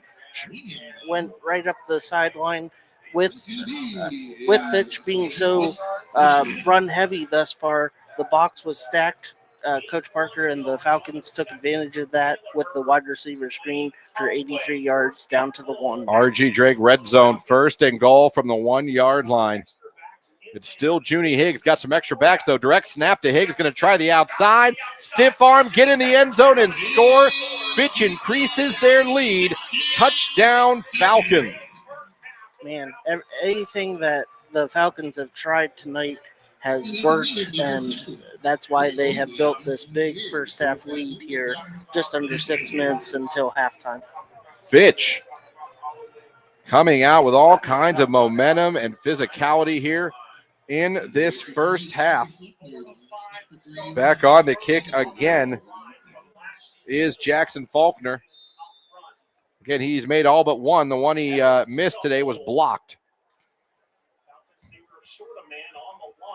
So now they'll get lined up here. 5:52 left to go in the first half. Faulkner with the extra point attempt. There's the snap. It's down. The kick is up. The kick is good. So give one more to Fitch. And a little surprising here, but in the second quarter here with 5:52 left to go, your new score, 27-3. Fitch is on top of Jackson. This is high school football, brought to you all season long by the Sarshone Auto Group on the Q92 Sports Network. It's time for Purple Raider football. Catch every snap, every score, and every big moment all season long on AM 1310 WDPN. This year, it's even easier to follow the 13-time national champion, Mount Union Purple Raiders. Listen live on AM 1310, the WDPN Facebook and X pages, and streaming on the Q92 YouTube channel. Sam Berkowitz and Ryan Bevere are back in the booth, bringing you all the action. Don't miss a minute of Mount Union football on AM 1310 WDPN. This is high school football presented by Sarshone Auto Group on Q92 and the Q92 Sports Network. We are back here. Jackson is about to get the football back, and Derek Jackson really needs to get something going here soon as Fitch really is coming out and attacking. Squib kick by Fitch. That is a loose ball on the ground. Still loose. Who's got it? Fitch has it, and they're trying to return it, and they have it. Oh yeah, you can't advance it. I need to calm down. Can't advance that in high school. I knew that. I just forgot it for a second. That's one of the first things that hasn't gone Fitch's way tonight. Yeah. Wow. So that's going to be Fitch football, and they have a chance to take this to that dangerous place where we could have a second half starting with a running clock. So the really big. The Jackson defense really has to pick it up here and try to get a stop here, maybe another turnover. They've already done it once today. Yes, and that's what you need, something to stop this momentum, because right now Austintown Fitch has 100% of the momentum here this evening. Well, and back out there now is DeAndre Richard for this drive, as he and Higgs have pretty much been trading them off a little bit. 1st and 10. They're already in Jackson territory at the 31-yard line. Kayla turns, hands it off to Richard, tries that right side again. Richard this time is hit hard and stopped for little to no gain. Great job there by the Jackson Polar Bears. That was number 2 for Jackson coming up with that hit. That is Alex Height. Yeah, coming up from the safety position and meeting Richard there at the line. That's the first time that Richard has been stopped for no gain or negative gain. So a good start to this drive for the Polar Bear defense.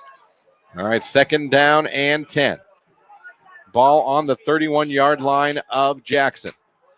Kayla in shotgun, Richard on his right hip. They turn, hand it off. No, they fake it to Richard. Throw it, a slant, incomplete. A flag comes in late. I wondered if they were going to throw one, Derek. I think they're going to get Jackson for a pass interference or a defensive hold. Yeah, Corey Jacobs there on the defense there. A little early with the hands on the receiver on that pass attempt. And looks like it was a pass interference, taking the Austintown Fitch Falcons into the RG Drag red zone. They're back in there again. So here we go. Put the ball on the 16-yard line. 5 minutes left to go in the half exactly. Falcons coming out like they got something to prove after that week 1 loss on the road here in their home opener. Kayla now in shotgun on his right hip. That's going to be DeAndre Richard. Receivers to each side. They're going to throw. Looking. Kayla's going to take a chance. Corner out to the end zone. He overshot his receivers. Looking for Brady Evans, but he put a little too much on that. Yeah, first in completion by Kayla here in the first half. He was 6 for 6 before that, so 6 of 7 thus far tonight. Stops the clock with 4:53 left to go in the first half. Again, 27-3. Fitch on top of Jackson here on the Q92 Sports Network. High school football brought to you all season long by the Sarshone Auto Group.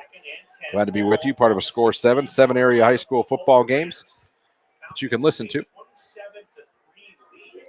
at Q92radiosports.com. All right, here we go. The play comes in. Still 20 seconds on the play, Hawk.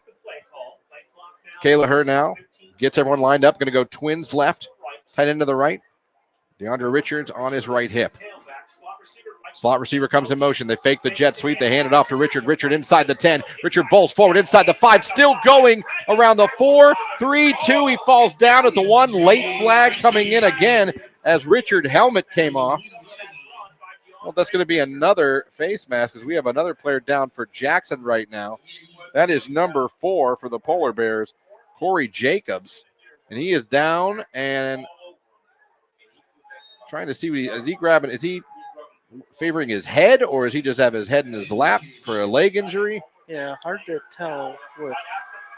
As he's rolling over on his side now as Coach Rohr's out there before the training staff. This training staff for Jackson's been very busy. Yes. And that's really not even a joke. No, there's been a handful of Polar Bears that have gone down and needed attention here. After the penalty, it looks like it was on Jackson's half the distance to the goal, moves them to the 1 yard line, first and goal.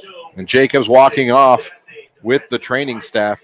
And here we go. Now into the ball game is Junie Higgs for first and goal from the 1 yard line here in the RG Drake red zone. It's a Wildcat formation. Higgs calls his own number out of it, takes it in the end zone. Touchdown, Fitch. They score again. And that makes it 33-3 with the extra point pending. As the injuries continue, as you see 2 players for Jackson on the sideline on the bench. Mulliman down there with his helmet off, icing his foot. Another player down who's not even in uniform anymore. He's got ice on his shoulder. We just told you that coming off the field was Corey Jacobs. So Jackson getting beat up in a couple of ways, unfortunately, in this game right now. Yeah. As on for the extra point here for Fitch is Faulkner to kick another one. Faulkner's kick is up. Faulkner's kick is good. So give them 1 more point. We are now at 4:39 left to go in the first half. And our new score is Fitch 34, Jackson 3. You're listening to High School Football, brought to you by the Sarshone Auto Group all season long on the Q92 Sports Network. Hey, sports fans, want the latest local sports news, game photos, coach and player interviews, and live play-by-play coverage? Then follow Q92 Sports on social media now. We're on Facebook, Instagram, X, Threads, YouTube, and SoundCloud. Like, follow, and subscribe today. Catch the highlights, relive the moments, and stay connected to your hometown teams. Q92 Sports, your home for everything local sports. Real teams, real action, real coverage. Follow Q92 Sports on social media. This is high school football presented by Sarshone Auto Group on Q92 and the Q92 Sports Network. We are back here at Fitch Falcon Stadium where it has been all Fitch in this ball game. Your score late in the first half, 4:39 left to go, as a matter of fact. 34-3, Fitch on top of Jackson. Another squib kick going to be fielded by Jackson right around the 24-yard line. That's where the Polar Bears will come back out. And again, with the injuries to Jackson as well, sophomore quarterback Anthony Corsi is into the ball game. He came in for Carter Mulliman, who was in for Lucas Eckerman. So we're down to quarterback 3 here in week 2 as the injuries really are starting to pile up for the Jackson Polar Bears to where you have a little more to worry about than just this one game. If you're starting to lose important bodies to your team. Right. Let's hope that these are injuries that won't linger for the Polar Bears. All right, 1st and 10, ball on the 25-yard line. Jackson fumbles the ball. It goes down. It's loose on the ground. Who's got it? I think Jackson recovered that. Oh, boy. As that ball came out, like number 21, Kyrie Tyler, the junior who came in to run the ball that play. And I believe it was Keegan Stanley for the Polar Bears that hauled it or got on top of that fumble to recover that and keep possession for the Polar Bears. 2nd down and 9 after the 1-yard gain. Even though the fumble, it went forward and Jackson recovered it. 2nd down and 9. Ball on their own 26-yard line. Sophomore quarterback Corsi and a quarterback. Twins left, receiver to the right. Corsi takes the snap, turns, hands it off to the running back who takes it over the 26 up to maybe the 28-yard line. So he takes it up there.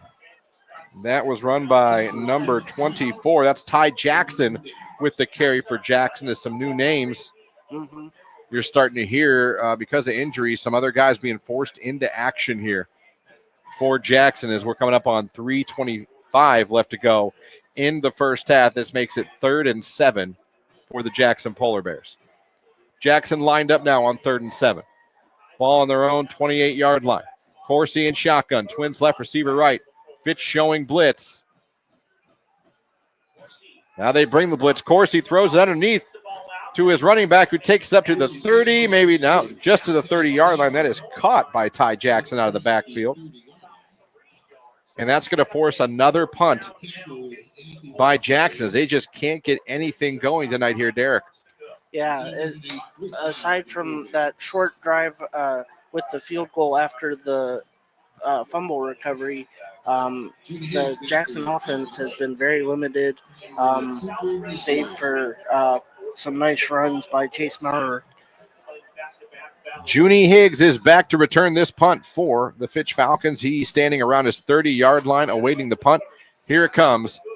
That's a nice high punt. Higgs says get away from it. Going to take a Fitch bounce. Going to go inside the 25, keep rolling down to around the 21-yard line, and that's where Fitch will take over on their own 21 with 2:13 left. And Fitch has one timeout left. And this offense, even though they've been running a lot, they've been starting to throw a little bit more, but even though they're running, it's been a quick-paced offense. Yeah, they've, like you were saying earlier, after big runs, they're right back up on the line, keeping the defense that was out there for the previous play in there for Coach Rohr's Polar Bears. But it's been all Fitch Falcons here thus far tonight. Yeah, the story has been Fitch's offense and the injury bug that's starting to bite Jackson in this ball game. All right, so they're going to come out here and get set. Here come the Falcons. The offense back out there. Kayla, what do we have now? A timeout? Is that by Jackson? That's a timeout, I can tell you. But all timeouts this season are brought to you by Friends and Family Credit Union. Time to bring a friend to the family. So.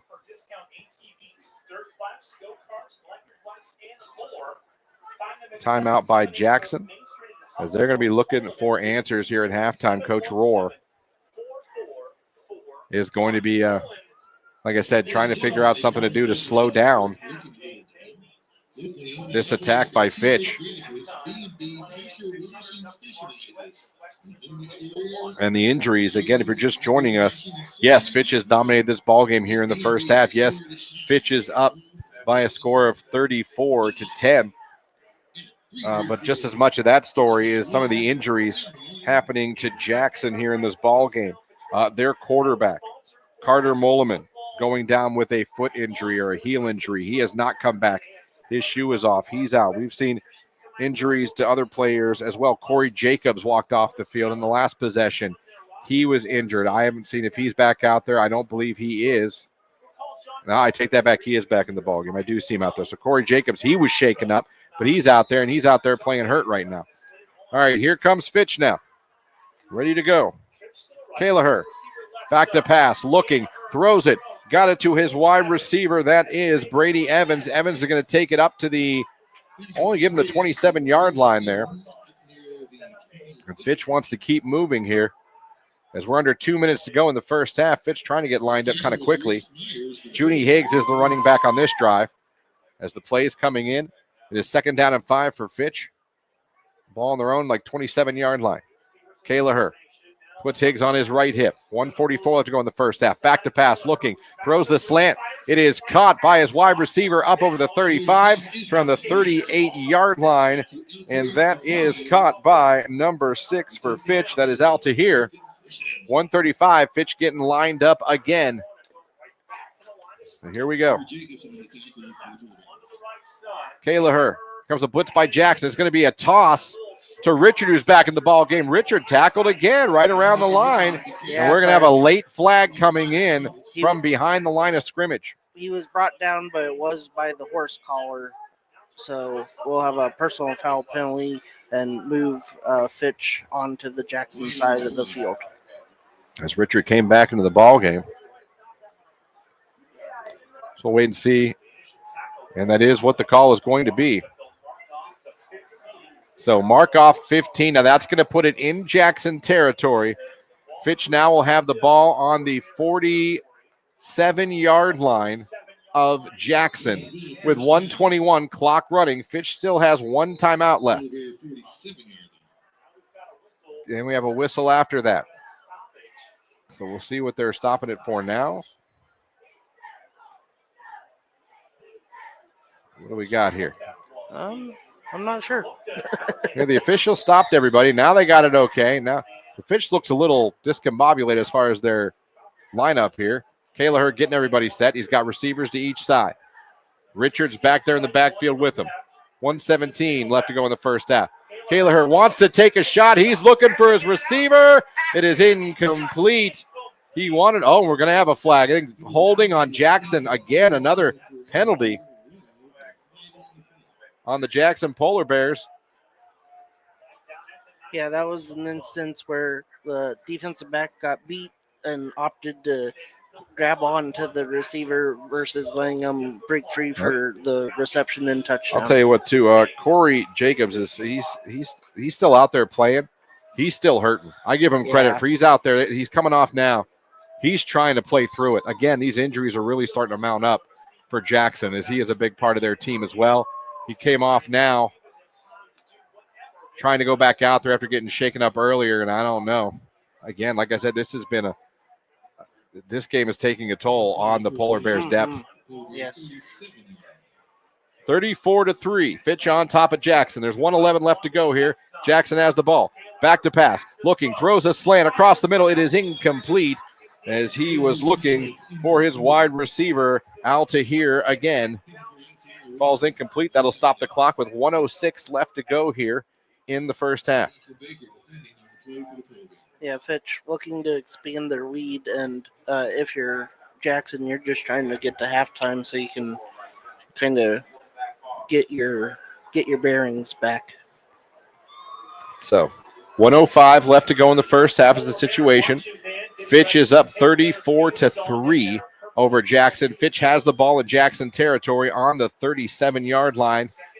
Richard is back there next to quarterback Kelleher. Twins right, receiver to the left. 2nd and 10. What do we do? We're going to turn, hand it off to Richard right up the middle. Richard takes it down inside the 30, inside the 25, goes all the way down, still on his feet at the 15-yard line. Derek, I haven't seen a running back this bruising in a long time in a high school football game. Yeah, he looks like, Beanie Wells or some of these bigger backs that we can think of here. Back to the line. 1st and 10, already line back up there in the red zone. Kelleher calls his own number, takes it down to around the 12-yard line. Another late flag comes in with 47 seconds left. Holding on. That's going to be holding on the Falcons. So back up Fitch 10 yards for that play. Richard, you're talking about sometimes 3 to 4 people hitting him, and he's just powering through them. Yeah, they list him at 5'9", 195. If he is 195, it is pure muscle because he is built like a Derrick Henry almost. And again, only a junior.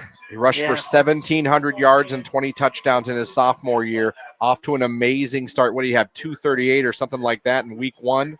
Well over 100 here in the first half. Yeah, the only thing that's going to keep him maybe from reaching what he reached last week is this scoreboard, and Coach Parker maybe in the second half bringing in some of the backups. And at what point, if you're Coach Rohr, do you and your coaches kind of have that conversation of, you kind of take this for what it was and turn your sights on to next week, hoping to get a little bit healthier, give some of your underclassmen a chance to get out there and. Yeah, it's going to be interesting. If you're not familiar with high school rules and you're listening to this game, obviously After halftime, if a team is up by 30 or more points, it'll be a running clock. Now, should Jackson get it underneath 30, it goes right back to normal game time. So here we go. 1st and 16 for the Fitch Falcons. I think Fitch still needs a player on the field. There's still plenty of time on the play clock. So they're good. Colin Kalaher has trips to his right. Now Higgs is out there at running back with him. Turns back to pass. Kalaher wants to take a shot, is going to take a shot towards the end zone. Caught for a touchdown. And that is Higgs, who ran a wheel route out of the backfield, got behind the DBs. Another touchdown for the Fitch Falcons, who are just pouring it on now.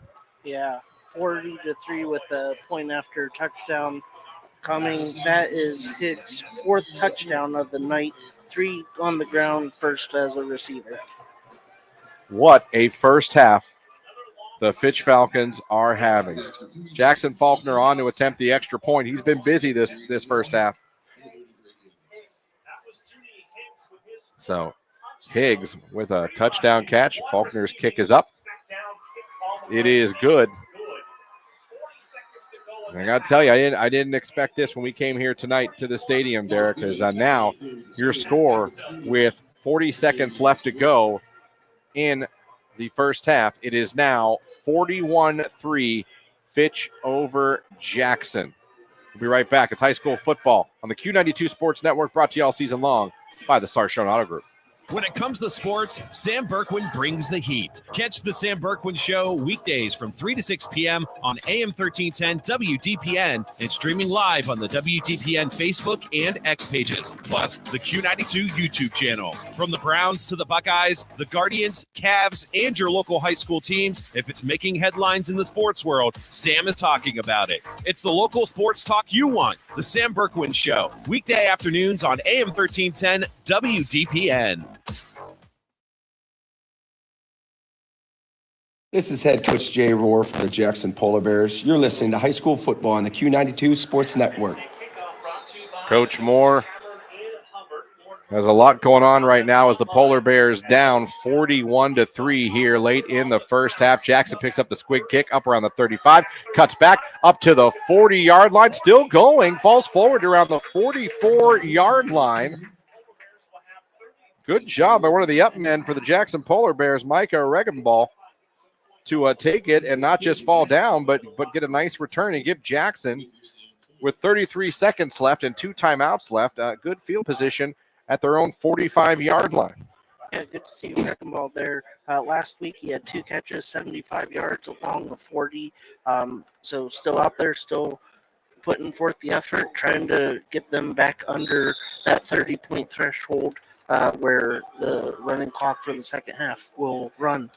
Jackson coming out to take a knee and send us into halftime. Yeah, that's what they're going to do. Corsi's going to take a knee, take it down. Jackson just wants to get to halftime, try to regroup. I'm sure Coach Rohr and his staff want to try to figure out a game plan for the second half, even as far as who's going to play where when you look at the injuries that have happened here in this first half. Very surprised how focused and physical Fitch came out here, and as the injuries have mounted, Fitch has really capitalized and taken advantage of some turnovers and some good field position in their running game, even their passing game. They've looked like a total team this first half. Yeah, from the start, it's been the Fitch Falcons looking, like you just said, a complete team. They're doing it on the ground, doing it through the air.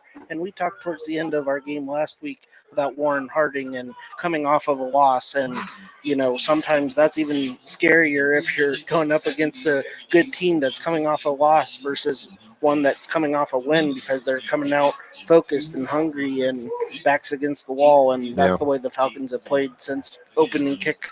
Yeah, so the bands have got ready to perform. The famous Jackson Polar Bear band's about to perform here. We're going to take a break, send it back to our AM 1310 WDPN newsroom. Jeff Mears is going to have a look at the news. We'll come back and we'll take a look around the area and give you a live look at the scoreboard. We'll give first half analysis. We'll even give you stats from the first half. There's a lot of them, a lot going on. But unfortunately, like I said, when we return, it's going to be a running clock situation for the second half. What that means is the clock will continuously run. It will really only stop for timeouts or injuries.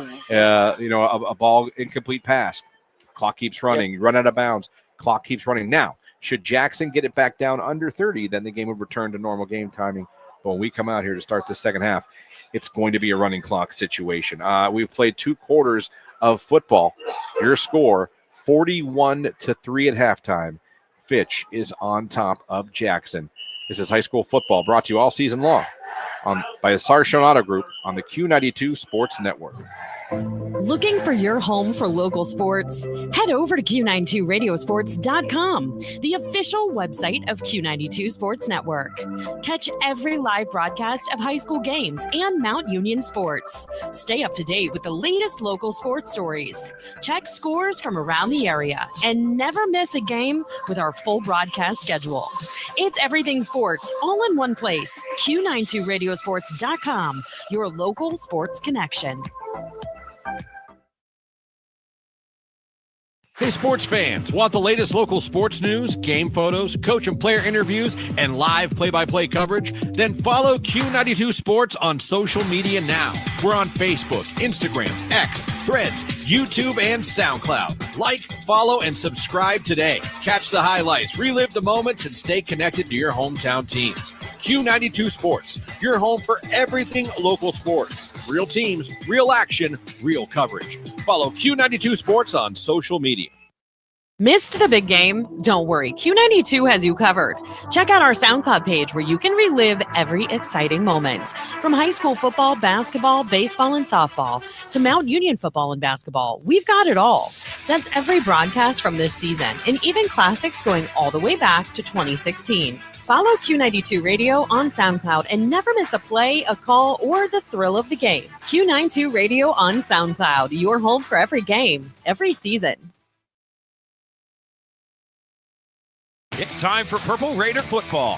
Catch every snap, every score, and every big moment all season long on AM 1310 WDPN. This year, it's even easier to follow the 13-time national champion Mount Union Purple Raiders. Listen live on AM 1310, the WDPN Facebook and X pages, and streaming on the Q92 YouTube channel. Sam Berkwin and Ryan Bevere are back in the booth, bringing you all the action. Don't miss a minute of Mount Union football on AM 1310 WDPN. From the Q92 newsroom, I'm Jeff Mears. An overheated electrical cord on an air conditioner is getting the blame for starting a fire at a Canton home early today. Around 1:40, firefighters were called to the 800 block of High Avenue Northwest. They found heavy smoke coming from the structure. Damage is estimated at $23,000. The house will likely be torn down. A dog trying to get food on a stove started another house fire in the city. Firefighters responded to the 1300 block of St. Elmo Avenue Northeast around 2:30. The blaze was sparked when the dog turned on an electric burner on the stove. The family escaped when they were alerted by smoke detectors and put out the flames. The kitchen sustained minor damage. No one was hurt in either fire. The Stark County Grand Jury has indicted a Nimishillen Township man accused of sexually assaulting a young girl. 56-year-old Everett Steed is charged with 3 counts of rape and 2 counts of gross sexual imposition. The alleged victim was 6 when the activity began in January 2004. The indictment states it continued until August 2009. Steen is scheduled for arraignment today in Common Pleas Court. He's being held in the county jail on $150,000 bond.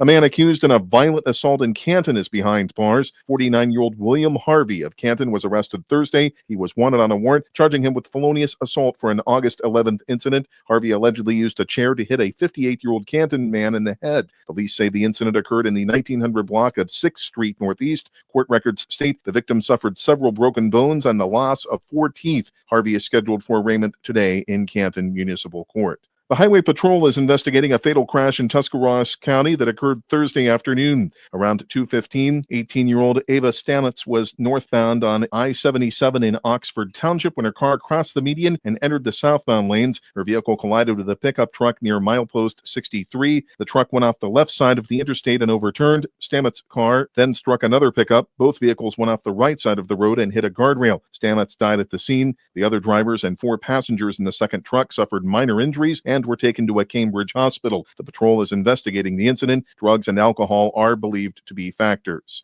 A Columbiana County judge has sentenced a man who pleaded guilty to child pornography charges to 33 years in prison. Common Pleas Judge Scott Washam handed down the punishment to 64-year-old Barry Stevens of Salem Thursday. He pleaded guilty in March to 51 counts of pandering obscenity involving a minor. As part of his sentence, Stevens must register as a Tier 2 sex offender. He was arrested after a search warrant was executed at his home in February 2024. More than 2,000 images and videos of children engaging in sex acts were found on Stevens' computer. Oral arguments are scheduled October 25th in the Sixth Circuit Court of Appeals in Cincinnati for an appeal of the settlement between Norfolk Southern and residents affected by the East Palestine train derailment. The law firm Morgan & Morgan filed the appeal in December 2024. A federal judge ruled the previous month against their motion for an injunction of payment of legal fees in the $600 million settlement. Morgan & Morgan argued the $180 million awarded to class counsel was split up unfairly. They also accused co-lead counsel of exploiting a quick pay provision. The attorneys involved helped broker the settlement resulting from the 2023 derailment. It was granted 1 year ago.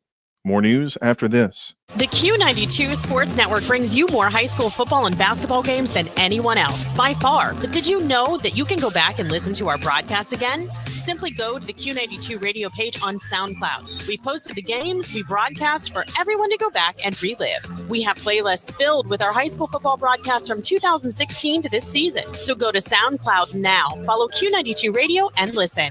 And thank you for listening to all of our sports broadcasts of high school football and basketball on the Q92 Sports Network.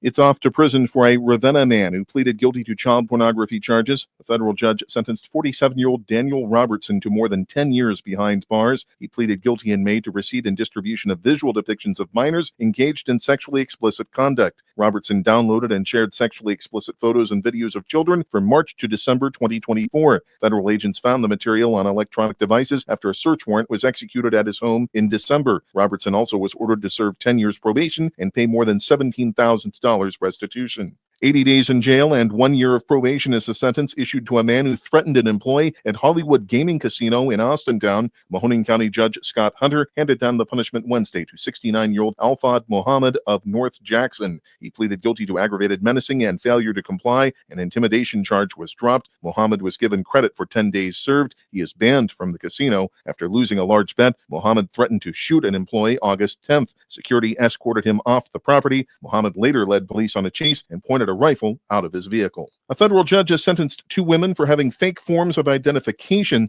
39-year-old Amelia Nohemi Rosino Rodriguez and 33-year-old Dikla Imirlania Perez Rodriguez pleaded guilty in May to possession of a fraudulent permanent resident card. They were each sentenced this week to 2 months in prison. Rosino Rodriguez will surrender to Immigrations and Customs Enforcement for deportation. Warren police found the women sleeping in a car at a convenience store on Parkman Road February 17th. Both had bogus permanent resident cards. As part of her sentence, Rosino Rodriguez will serve 3 years probation. Perez Rodriguez was handed 1 year. A parole hearing is scheduled next month for a man serving 15 years to life in prison for murdering his infant daughter in October 2002. The Trumbull County Prosecutor's Office opposes the release of 44-year-old Renal Ziegler. He claimed he put his daughter down for a nap and she fell out of bed, and he violently shook her to wake her up. But an autopsy concluded the child suffered from at least 6 separate points of blunt force trauma to the head that caused bleeding on the brain. Prosecutors say during his time in prison, Ziegler has had at least 40 disciplinary instances. We'll return you to the stadium for the second half of tonight's game, but first the forecast. For the overnight, mostly clear, cooler, a low of 61. Saturday, mostly sunny skies with a high reaching 85.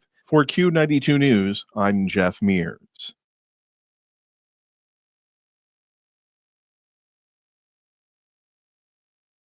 When it comes to sports, Sam Berkwin brings the heat. Catch the Sam Berkwin Show weekdays from 3 to 6 p.m. on AM 1310 WDPN and streaming live on the WDPN Facebook and X pages, plus the Q92 YouTube channel. From the Browns to the Buckeyes, the Guardians, Cavs, and your local high school teams, if it's making headlines in the sports world, Sam is talking about it. It's the local sports talk you want. The Sam Berkwin Show, weekday afternoons on AM 1310 WDPN.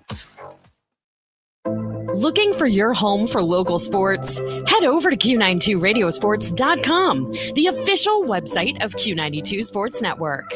Catch every live broadcast of high school games and Mount Union sports. Stay up to date with the latest local sports stories. Check scores from around the area and never miss a game with our full broadcast schedule. It's everything sports all in one place. Q92radiosports.com, your local sports connection. Hey, sports fans, want the latest local sports news, game photos, coach and player interviews, and live play-by-play coverage? Then follow Q92 Sports on social media now. We're on Facebook, Instagram, X, Threads, YouTube, and SoundCloud. Like, follow, and subscribe today. Catch the highlights, relive the moments, and stay connected to your hometown teams. Q92 Sports, your home for everything local sports. Real teams, real action, real coverage. Follow Q92 Sports on social media. Missed the big game? Don't worry, Q92 has you covered. Check out our SoundCloud page where you can relive every exciting moment. From high school football, basketball, baseball, and softball to Mount Union football and basketball, we've got it all. That's every broadcast from this season and even classics going all the way back to 2016. Follow Q92 Radio on SoundCloud and never miss a play, a call, or the thrill of the game. Q92 Radio on SoundCloud, your home for every game, every season.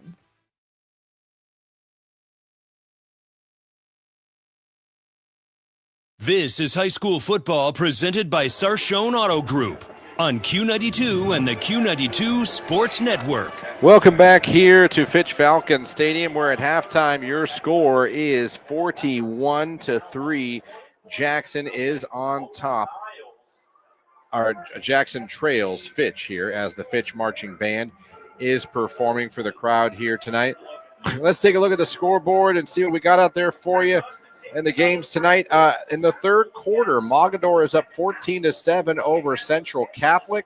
Minerva at halftime up 13-0 over Crestwood as Coach Slate's looking for his first win as head coach of the Minerva Lions. How great would that be to see them get a win in week 2 of the season? So 13-0 at halftime there. Let me see here. At halftime, the Perry Panthers trying to go to 2-0 on the season. They're up 23-0 over St. Vincent St. Mary's. Massillon up over Glen Oak 44-3 at half. That's going to be a running clock. Let me see here. Tuslaw Mustangs at half. They're up 28-7 over Chippewa. So Tuslaw trying to get their first win of the season. At halftime, Hoover looks like they could be on their way to 2-0 this season as they're up 35-10 over Medina. At halftime, Fairless is up 21-0 over Waynedale. The Falcons trying to go to 2-0 on the season. At halftime, Manchester is up 27-0 over Sandy Valley. Funny thing about Manchester, I don't know if a lot of people know this, but if you remember last year, there were 2 quarterbacks for Northwest that played. One of them was Tyler Pappas. He lost his starting job during the season. Well, he transferred, and he went to Akron Manchester. And last week, he threw 7 touchdown passes for Akron Manchester. And looks like he's on a roll again tonight as they're up 27-0 at halftime. You know what else is interesting? Week 10, it's Manchester and Northwest. Yeah. And we have that game for you. So that's going to be interesting. Let's see what else we got here. Let me see. Northwest at halftime is up 28-0 over the Marlington Dukes on the road. Northwest looking good right now. Lake, I'll tell you what, Lake likes Mahoning County. Yeah. They went to South Range last week, and they took out the Raiders of South Range, and at halftime they're up by 2 scores over Boardman. So Coach DeGeorge and the Lake Blue Streaks in good shape right now. And when you start the season 2-0, that's always impressive. When you do a 2-0 with 2 road games, that's impressive too. Yeah. Let me see here. CVCA is up 35-0 over Canton South. So the Royals, they're going to have a running clock. Canton McKinley in the second quarter is trailing St. Augustine, I believe from New Jersey, 14-0. Game on our sister station, AM 1310 WDPN. Louisville is up 21-13 over Alliance. And we have no score yet from St. Thomas Aquinas and Valley Christian. Somehow Poland and Youngstown East shows up at our Stark County scoreboard. That's 2 Youngstown schools. But, hey, Poland's up 7-6 over East. And the East Canton Hornets are up 37-0 over the Wellsville Tigers. So East Canton, Coach Spider, looking good. That looks like a running clock. It's a lot of running clocks could be happening in our area here in the second half tonight. Yeah, so great to see a lot of our local teams doing well, though. And some of the ones that in the past couple of seasons haven't had much success. You just said East Canton, Minerva's up at halftime That would with a be new so coach, great but for them to get a win in week 2 of the Coach Slate's era. Yes. Coach Slate's did a good job at his time from Perry. He was a longtime assistant at Perry. He brings a winning attitude to that school. And it's just when I look at Minerva, I just root for that school. Mhm. I want the teams that have been struggling to do, but I want to see Minerva do better. I want to see St. Thomas Aquinas get back to where they were. They're both two great towns. Mhm. Minerva's an amazing town, and they love their sports. Right. So we'll see what happens with that. We'll keep an eye on that, though, with Minerva up at halftime. Here, unfortunately, our score right now, if you're a Jackson fan, it's not what you wanted, not what you thought, as it's 41-3. Fitch is on top at halftime again. We're going to take another break. Come back. We'll give you the stats from the first half. Now, remember, we are going to be in a running clock situation when we start the second half. What that means, if you're new to that, if you're listening to us, you go, what rules are that? If you're not aware, most you are, obviously. Yeah. Some might not be. The clock will continually run. It will not stop for out of bounds. It will not stop for incomplete passes. The only time the game will stop will be for a timeout or an injury and a change of possession, I think. And then after that, the clock runs and runs. Now, should Jackson come out here and get a little bit of a run and get the score back under 30 points? 30 points is the threshold. It goes back to normal game timing. But as of right now, that's how this second half is going to begin. 3:45 left to go in halftime as Fitch's band still performing for the crowd here tonight, but it's been all Falcons in the first half. 41-3, they are up over Jackson. This is high school football brought to you all season long by the Sarshone Auto Group on the Q92 Sports Network.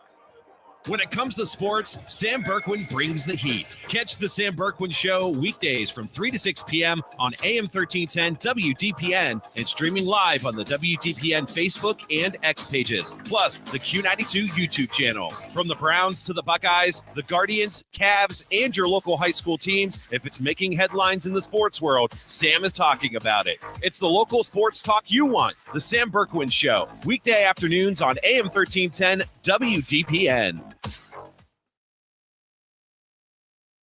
Looking for your home for local sports? Head over to Q92radiosports.com, the official website of Q92 Sports Network.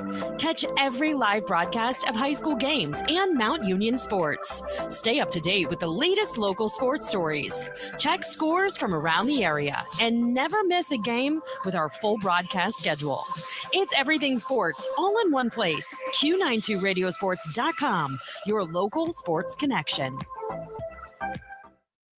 Missed the big game? Don't worry, Q92 has you covered. Check out our SoundCloud page where you can relive every exciting moment. From high school football, basketball, baseball, and softball to Mount Union football and basketball, we've got it all. That's every broadcast from this season and even classics going all the way back to 2016. Follow Q92 Radio on SoundCloud and never miss a play, a call, or the thrill of the game. Q92 Radio on SoundCloud, your home for every game, every season. Looking for your home for local sports? Head over to Q92radiosports.com, the official website of Q92 Sports Network. Catch every live broadcast of high school games and Mount Union sports. Stay up to date with the latest local sports stories. Check scores from around the area and never miss a game with our full broadcast schedule. It's everything sports all in one place. Q92radiosports.com, your local sports connection.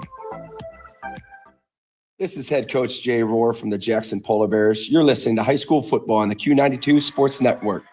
We are back here at halftime as the Fitch Falcon Marching Band is finishing up their performance. The score is 41-10, Fitch on top of Jackson. And now let's turn over to Derek let's get the stats for the first half for both teams, Derek. Yeah, we'll start with the visiting Polar Bears of Jackson. Quarterback Carter Mulliman. He was 2 for 7 for 7 yards. He did leave the game with an injury. We've seen him over on the bench here with some ice around his ankle.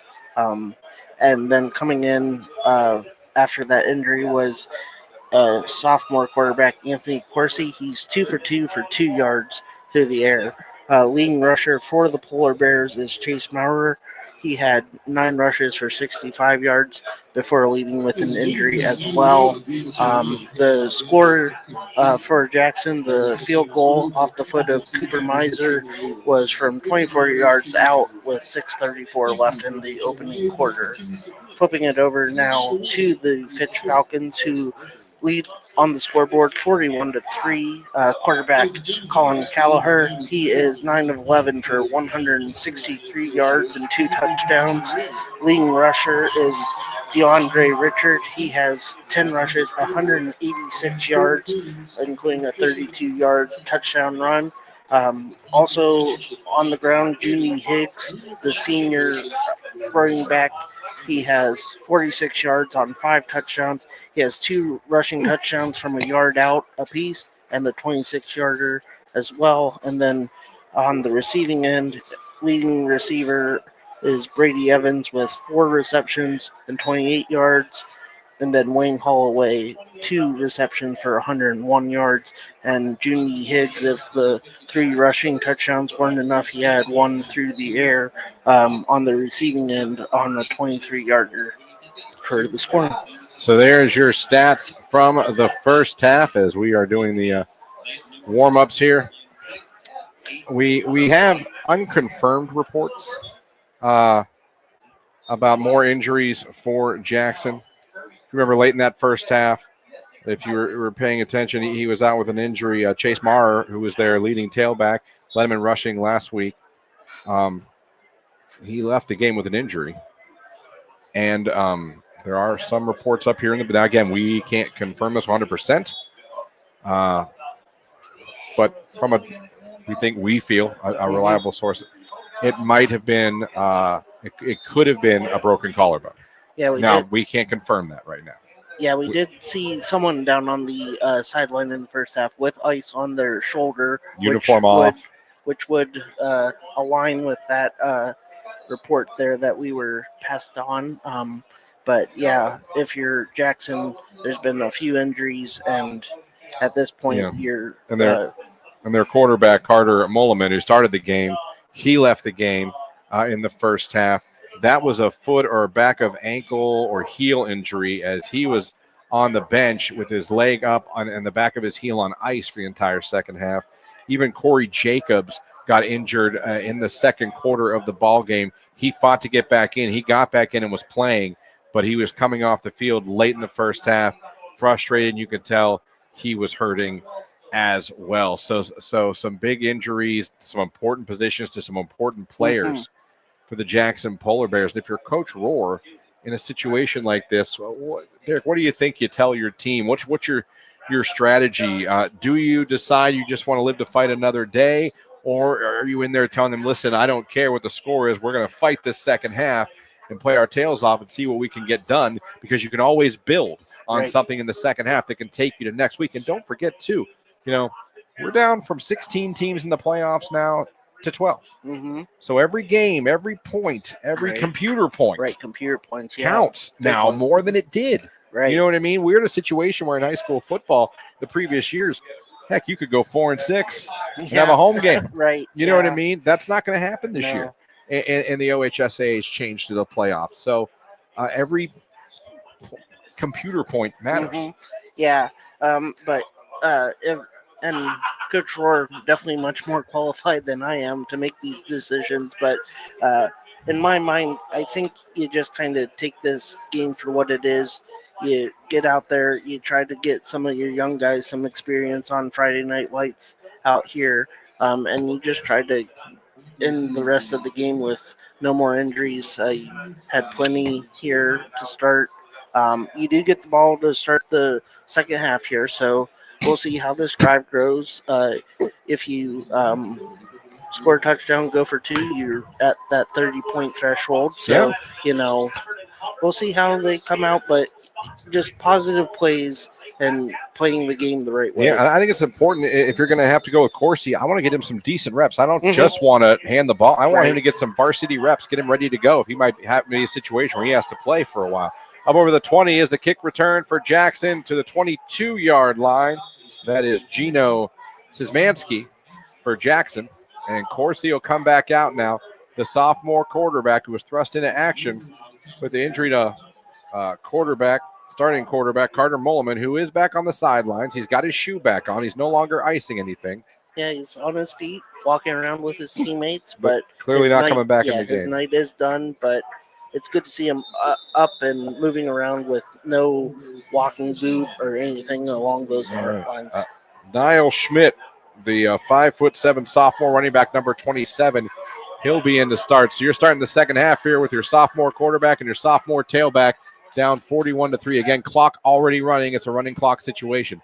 They hand it off to the sophomore running back who is hit at the line and will get maybe a yard on that play. It's Niall Schmidt, again, 5'7", 165-pound sophomore, will get the carry. Boy, another score update. CVCA 42-7 over Canton South with 10 minutes left to go in that ball game. Lake up 35-13, increased their lead on Boardman. West Branch now up 14-0 over New Philly. And Hoover 42-10 over Medina. The Vikings looking to go 2-0 in the season. All right, Corsi in shotgun now on 2nd down and 9. Corsi back to pass, throws it. It is complete to his receiver, gets it up over the 30 to the 32-yard line, caught by Gino Szymanski, 6'1", 185-pound junior. See, if I'm Coach Rohr, Derek, that's what I want. If I'm looking at a situation where I know Corsi might have to play next week, I don't just want him handing the ball off. I understand the game is what it is, but I want him to run the offense. I want you to get reps. Yeah, definitely, because although Mulliman is standing on the sideline, we don't know the severity. Rolling out Corsi to the right, throws it towards the corner. Nice throw by Corsi. Caught by his receiver. That is number 16, Rocco Norch. And that's a first down. That's going to take the ball out to the 42-yard line. And that was a good rollout and a good throw by the sophomore. Yeah, nice 11-yard pass there, and probably the best throw that we've seen from Jackson so far tonight. All right, 1st and 10. Ball on the 41-yard line. 41-3, Fitch on top of Jackson. Jackson trying to get some stuff going here in the second half. Already 9:18 left to go. We're in a running clock situation. Corsi's got twins to the left. Back to snap. He's going to roll out to his left. Throw this time almost intercepted. That one, as they pretty much tried to run the same play to the other side. Fitch was ready for that. And Corsi very lucky that one wasn't picked off. Yeah, pressed the luck a little bit there, but it did bounce off the defender's hand. So it brings up 2nd down, but like you said, with the running clock, the incompletion does not stop that. So no, this second half is going to be very, very quick. Mm-hmm. If you're listening and as you sometimes come back and be like, wait, what? Yeah. It's a running clock situation. 2nd down and 10 from the 41-yard line. Corsi and shotgun. Same formation, twins left. Corsi takes the snap. He's going to hand it off to the sophomore running back again. We'll take it to maybe the 44-yard line. That is another carry for Niall Schmidt, the sophomore running back who's in the ball game. Because Marr is injured. I'm looking for him on the sideline, even in street clothes, and I don't see him. Yeah. So you lost your starting tailback. You lost your starting quarterback, all in the first half of this ball game. And 41-3, they trail, but still out here fighting. Corsi back to pass, wide receiver screen, going to be dropped as Mike Riggenball. Incomplete. That'll bring up 4th down, but again, the clock's still running. So Jackson, they get a first down on this drive, but nothing doing. They have to punt it away, and sitting back there waiting to return the punt is going to be Junie Higgs. I'll get it right. And now, also, you look at Fitch and you want to go, how long are you going to play your star players? Right. Higgs is standing around his 25-yard line. Snap is back. Here comes the punt. It's a good punt. Good spiral. Higgs going to fair catch it. No, he's going to let it drop. Going to take a good Jackson bounce and head down to about the 11-yard line, and that's where it'll be stopped with 7:03 left to go. Again, the only time the clock will stop besides an injury timeout will be change of possession. So it'll stop here until Fitch comes out and starts this offensive series. As soon as they snap the ball, the clock will continuously run again. We're already at 7 minutes to go here in the third quarter of tonight's game. Yeah, I'm going to be honest, I did not expect this when I came to the stadium here tonight. But I also didn't expect to see Jackson have to have their third starting quarterback and their backup tailback here. All right, so Jackson back out there. Kelleher in shotgun. Yes, DeAndre Richard is out there at tailback right now. They're going to give it to Richard. Richard tries to go through the line, gets it up over the 15, maybe down to the 16-yard line. As far as Jackson's upcoming schedule, they'll be home next week against St. Francis from New York. Then they'll take on Mayfield at home again before it's all Federal League after that. 6:14 left to go here in the third quarter. 41-3. Fitch on top of Jackson. Colin Kelleher. Second down and 6. Lined up. Richard back there with him. They send a receiver in motion. They fake the jet action. They give it to Richard. Richard takes it up over the 15, over the 20, up to near the 24-yard line. That'll be enough for a first down to move the chains for Fitch. Yeah, like you said, Christian, that a little bit surprised to see the starters still out there for Fitch with such a demanding lead and the running clock, as a Fitch player is slow to get up here, unable to see the number. Yes, we have a player down, injured right now. That will stop the clock with 5:35. We look at Fitch's schedule coming up, too. Next week, they also play an out-of-state team. They'll play Erie from PA on the road. They'll come home to play Riverside. They'll play Akron-Buchtel. They'll play Ursuline. That'll be a tough one. But we'll hear Fitch again, as they'll be at Perry in October. Then they'll play McDowell, PA. And then they'll finish with 2 road games at Boardman and at Warren Harding. That could be a good game, Fitch and Harding at the end of the season. But so Fitch, besides Jackson, also going to play Perry this season. You'll see Perry. Like I said, for Fitch, when they get it for Jackson, like I said, St. Francis at home next week, Mayfield at home. They're going to be in the midst of 4 straight home games. They'll play Green at home and Perry at home before they go on the road to Lake, on the road to Glen Oak, at home for McKinley, and then they'll finish the season at their rival, the Hoover Vikings. Jackson Hoover, a Week 10 tradition. Yep. Those 2 teams always go at it. Down for the rail, right? There you go. Up the rail. The Jackson player, I'm sorry, don't see his number. He's off the field now. He did walk off under his own power. Yeah, I do believe that was DeAndre Richard for Oh, wow. Fitch. That was the injured player. Now, if it was him, now he's done playing. Right, if I'm yeah. coach, whether he's fine or not, like, okay, now you're done. Junie Higgs is the running back here. Higgs is back in now, 1st and 10 for Fitch. The ball on the 24-yard line. Kelleher sends a receiver inside, tight end inside. Takes the snap, fakes the handoff, throws it out in the flats, got it to his receiver. Nice spin move. That's going to end up being for a loss as Brady Evans catches it and falls backwards.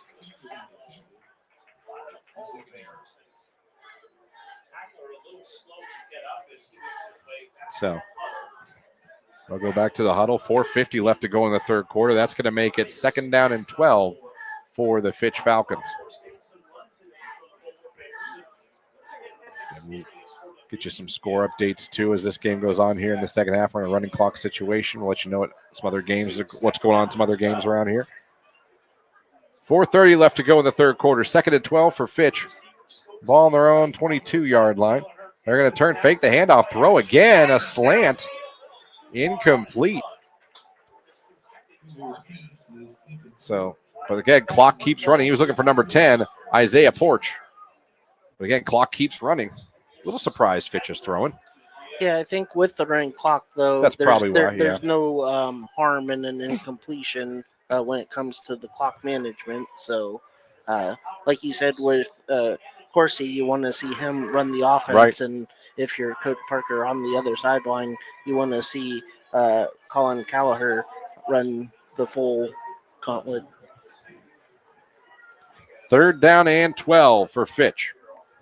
Going to come out, trips to the right, receiver to the left. Higgs back there with Callagher. Callagher back to pass, has a pocket, looking, still looking, wants to go deep for his receiver. That is almost a miraculous catch, but falls incomplete.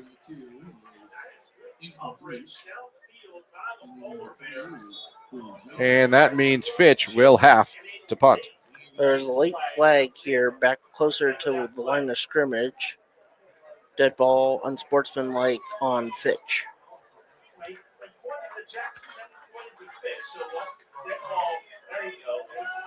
So unsportsmanlike on Fitch. But again, even a penalty does not stop the clock. We're under 3 minutes to go here. And it was after the play, so it will remain fourth down after the incompletion, just deeper in Fitch territory to attempt to kick this punt. So Fitch will punt it away. Jackson will return it. Standing at the Fitch 40-yard line is Jackson to return this. There's the punt from his end zone, rugby punt. And it's going to be, fair caught by Jackson. That is Alex Height. So great field position for Jackson here with this drive. As the clock stopped with 2:21 left to go here in the third quarter. Your score, 41-3. Austintown Fitch on top of Jackson. Yeah, this is about where the Polar Bears took over in the first quarter after that strip sack by Luke Mason of the Polar Bears. So we'll see if Coach Rohr's Polar Bears able to get another score on the board here this drive. All right, Corsi in the ball game, back at quarterback. Now at running back, number 24 is back there for Jackson. Corsi going to roll out to his right, looking to throw. Corsi looks, throws the ball towards the sideline. That is caught by his wide receiver inside the 20, down around the 17-yard line, is there in the RG Drag red zone. And that catch was made. I'm trying to see if that's 16 or 18 who made the catch. That is number 18, Micah Regamball. So now Jackson in the red zone here with 1:39 left to go. That was Jackson's best play from scrimmage there, 20-yard gain. 1st and 10, ball on the 18-yard line. Corsi in shotgun. Corsi takes the snap, hands off to his running back inside the 15. Bowling ball down there on the 10-yard line. That is number 24, Ty Jackson, the junior, who's now in getting some run at tailback. We're coming up on a minute to go here in the third quarter. Getting deep into the RG Drag red zone. Corsi in shotgun. The sophomore's got a drive going here for Jackson. He's got 4 wideouts, 2 to each side. Receivers for Jackson are yelling. They don't know what the call is. Now they have it. 56 seconds, clock running. Corsi looks over the defense. Takes the snap. He's back to pass. Looking, throws towards the end zone. Oh, almost intercepted. He wanted his receiver on the slant route. Gino Szymanski was on a slant, but Fitch, the safety, almost jumped that route. Clock still running. 30 seconds left to go in the third quarter. If you're Jackson, you'd love to get this score before the end of this quarter if you could. So here we go. 20 seconds left to go. Corsi lined up again. He's got Ty Jackson on his right hip. Twins left, twins right. 3rd and 2. Corsi hands it off to Jackson. Jackson takes it inside the 10, right near the first down marker. I think he's going to have it. Let's see where they mark him. Right there. Yeah. That'll be the end of the third quarter regardless, so we'll see if they give it to him. So 3/4 of football. Yeah, they did. It's going to be a first down. When we come back, it'll be 1st and goal for Jackson as the sophomore quarterback's got something going. Fitch up 41-3 after 3 quarters. We'll come back with the start of the fourth. This is high school football brought to you all season long by the Sarshon Auto Group. on the Q92 Sports Network. Looking for your home for local sports? Head over to Q92radiosports.com, the official website of Q92 Sports Network. Catch every live broadcast of high school games and Mount Union sports. Stay up to date with the latest local sports stories. Check scores from around the area and never miss a game with our full broadcast schedule. It's everything sports all in one place. Q92radiosports.com, your local sports connection. This is head coach Jay Rohr from the Jackson Polar Bears. You're listening to high school football on the Q92 Sports Network. All right, we are back here at Fitch Falcon Stadium. 12 minutes left on the clock, a running clock. Hence the really quick third quarter. Fitch up by a score of 41-3. But Jackson, with their sophomore quarterback, Corsi, forced into action, has got the ball first and goal from the 8-yard line on the RG Drag red zone. So let's see if the sophomore can get it in. Again, if you're Coach Rohr and you're looking to play in Corsi now for maybe next week, you want to get him as many good reps as possible, and you want to see as many positive things happen for him as you can. First and goal from the 8-yard line, and we have a stoppage already. What do we have? Timeout, Fitch. A timeout by Fitch. Interesting. So Fitch will call a timeout to start the fourth quarter. Coach Parker wants us to remind everyone about Friends and Family Credit Union. This timeout is absolutely brought to you by the Friends and Family Credit Union. It's time to bring a friend into the family, folks. Some scores from around the area. Perry up 36-0 over St. V's. Mogador up in the fourth, 22-7 over Central Catholic. The Minerva Lions in the fourth. They're still up 16-8. Derek, that'll make my night. 42-10. Hoover in the fourth over Medina. That's a running clock. Louisville up 24-13 over Alliance in the fourth. CVCA up 42-14 over Canton Central in the fourth. Third quarter, 28-7. Tuslaw over Chippewa. Let's get you back to game action. Here's the timeout's over. All right, Corsi, empty backfield back there. Back to pass on first and goal. Looking at the end zone. That is, almost caught, but it fell incomplete. Szymanski trying to one-hand it. Yeah. Good throw by Corsi. Yeah, it was a nice throw over the shoulder, but Szymanski unable to haul it in there. 11:29 left to go here in the ball game as the clock continues to run. Massillon up 44-10 in the third quarter over Glen Oak. Fairless 28-0 over Waynedale. Akron Manchester up 34-7 over Sandy Valley. Lake all over Boardman now, 48-14. Poland 35-6 over East. Canton McKinley down 14-0 to St. Augustine, and Northwest up 28-0 over Marlington. Here we go. Second down and goal from the 8-yard line. Corsi in shotgun. Takes the snap. Gonna hand it off to his running back. He takes it. Spin move down inside the 5 and falls forward all the way to, looks like the 2 or 3 yard line. Good hard run. That's about the third really good run I've seen from Ty Jackson, who's coming to the ball game. Of course, starting running back Chase Marr out for the game with an injury that we think could be severe. They hand it off to him again. He tries to get himself in the end zone. Won't make it there. And that would bring up fourth down and goal for Jackson as they tried a quick hitter again up the middle with Ty Jackson. And now with 10:25 left to go in the ball game, it's fourth and goal from the 3 for Jackson. So here we go. Fourth and goal for the Polar Bears. Jackson on the right hip of Corsi now. Twins right, receiver to the left. Tight end to the right. Corsi going to throw a quick one, looking in the end zone. Incomplete pass and no flag. So Jackson will turn it over. That was the best drive of the night by Corsi in the Jackson offense. And it looks like Corsi might be a little more comfortable when you roll him out. Yeah, got out there. A couple times. Yeah, 5'9", so to see over the line, get him out of the traditional pocket there and out where he can see the more of the field and find those receivers. All right, so Fitch is going to come back out here, and they'll start the clock again. It stopped right now at 10:06 left. And you hear them whistle. That winds the clock. We're now under 10 minutes to go in this ball game. I do believe that we have some substitutions in for. We have a new quarterback out there for Fitch. We'll get you those numbers here in a second. It's now that time of the game where you got to dive into your roster, ladies and gentlemen. to names you didn't think you'd be calling too much. In at quarterback right now is number 16, I believe. Is that the 16 out No, there? I think it's number 88, Kevin Sackerman. 88? Yes. So Kevin sophomore. Sackerman, yes, sophomore, 6'1", 170 pounds. I don't know why I thought I saw the number 17. But yeah, he's out there now in shotgun.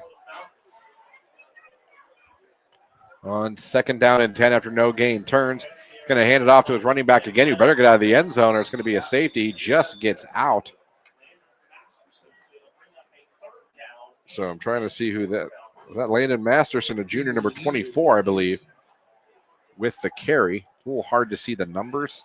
Yeah, they got that dark blue on the red, and A nice outline would have been. A nice white outline on the numbers would really help me out a lot, especially as it's gotten darker out. They don't take fashion tips from us. No, they don't. What do we know? Yeah. What do we care about those old guys up in the booth trying to call the names? I'm like, because their moms yell at us when we don't get their kids' names right. That's why. Just put a little outline on there so the numbers stick out a little bit more. I still haven't been able to see 88 on that kid's jersey. All right, it's now third down and 10 from the 1 yard line. Sackerman hands it off. That deep in his end zone. Oh, lucky that wasn't a safety. He got out still running up to around the 4 yard line. That was a hell of a run.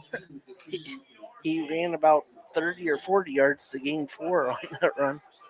Masterson again, and that was a masterful way to elude a safety. Wow, that lady was real close.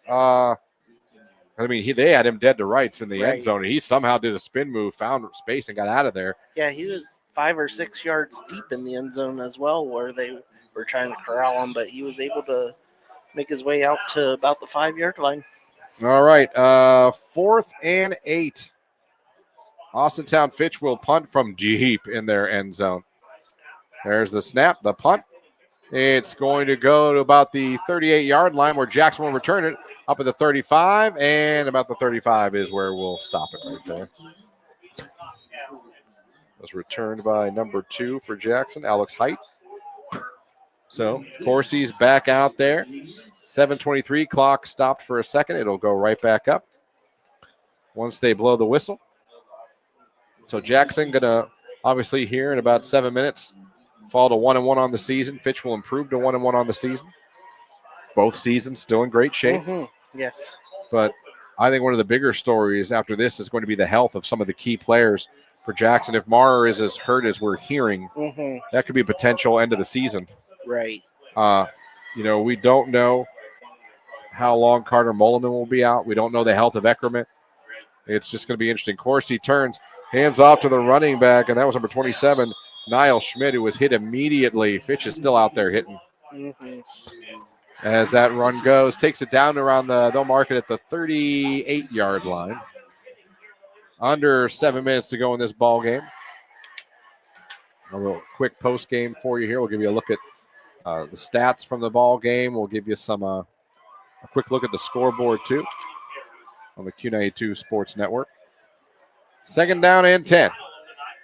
Corsi in shotgun. Twins left and right. Looks over the defense. Takes the snap. Back to pass. Throws it out in the flat to his running back, and that is dropped by Niall Schmidt. The ball was on the wrong side of Schmidt's body there. He tried to turn around and contort himself to get it, but it falls incomplete, or that does not stop the clock in a running clock situation. So, Fitch Falcons look like they could be trouble for people this season. I think maybe that loss last week to Hudson might have been a little deceiving. Yeah, and Hudson's been a good program here the past couple of seasons. They've had some playoff teams, and so they're a very good opponent, and Fitcher showed tonight that they're going to be a force to be reckoned with. 5:50 left to go in the ball game. It's 3rd and 10 for Jackson. Ball on their own 37-yard line. At 38-yard line. Corsi and shotgun, back to pass. Setting back, wants to take a shot. Now stepping up, loses the ball. It is fallen on by Fitch, recovered by their defense. Number 57, that's Bray Bunch Jr., the freshman, getting the fumble recovery. Fitch takes over in Jackson territory with 5:34 left to go here in the ball game. Yeah, good to see a freshman out there getting to make a memory on Friday night. Something as the season goes on, you can look back on. And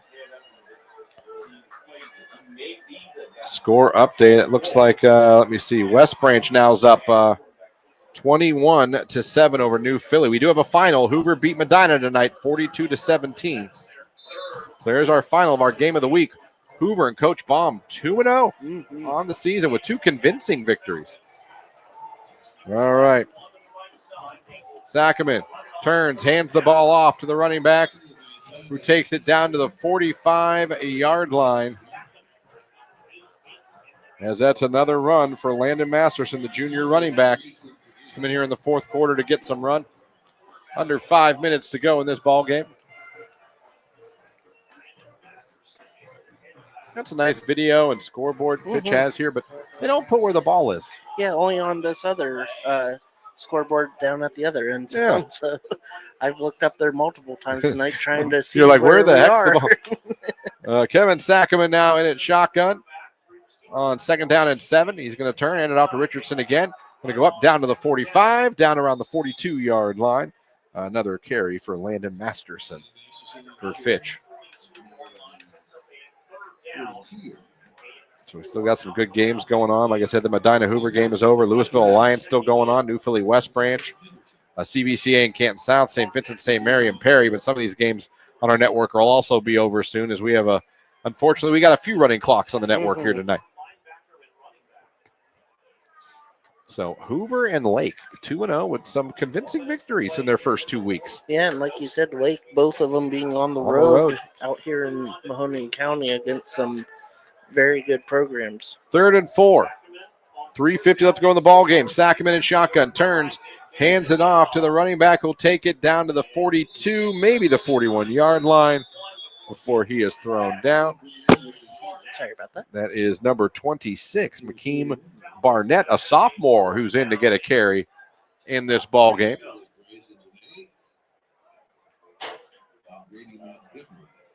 So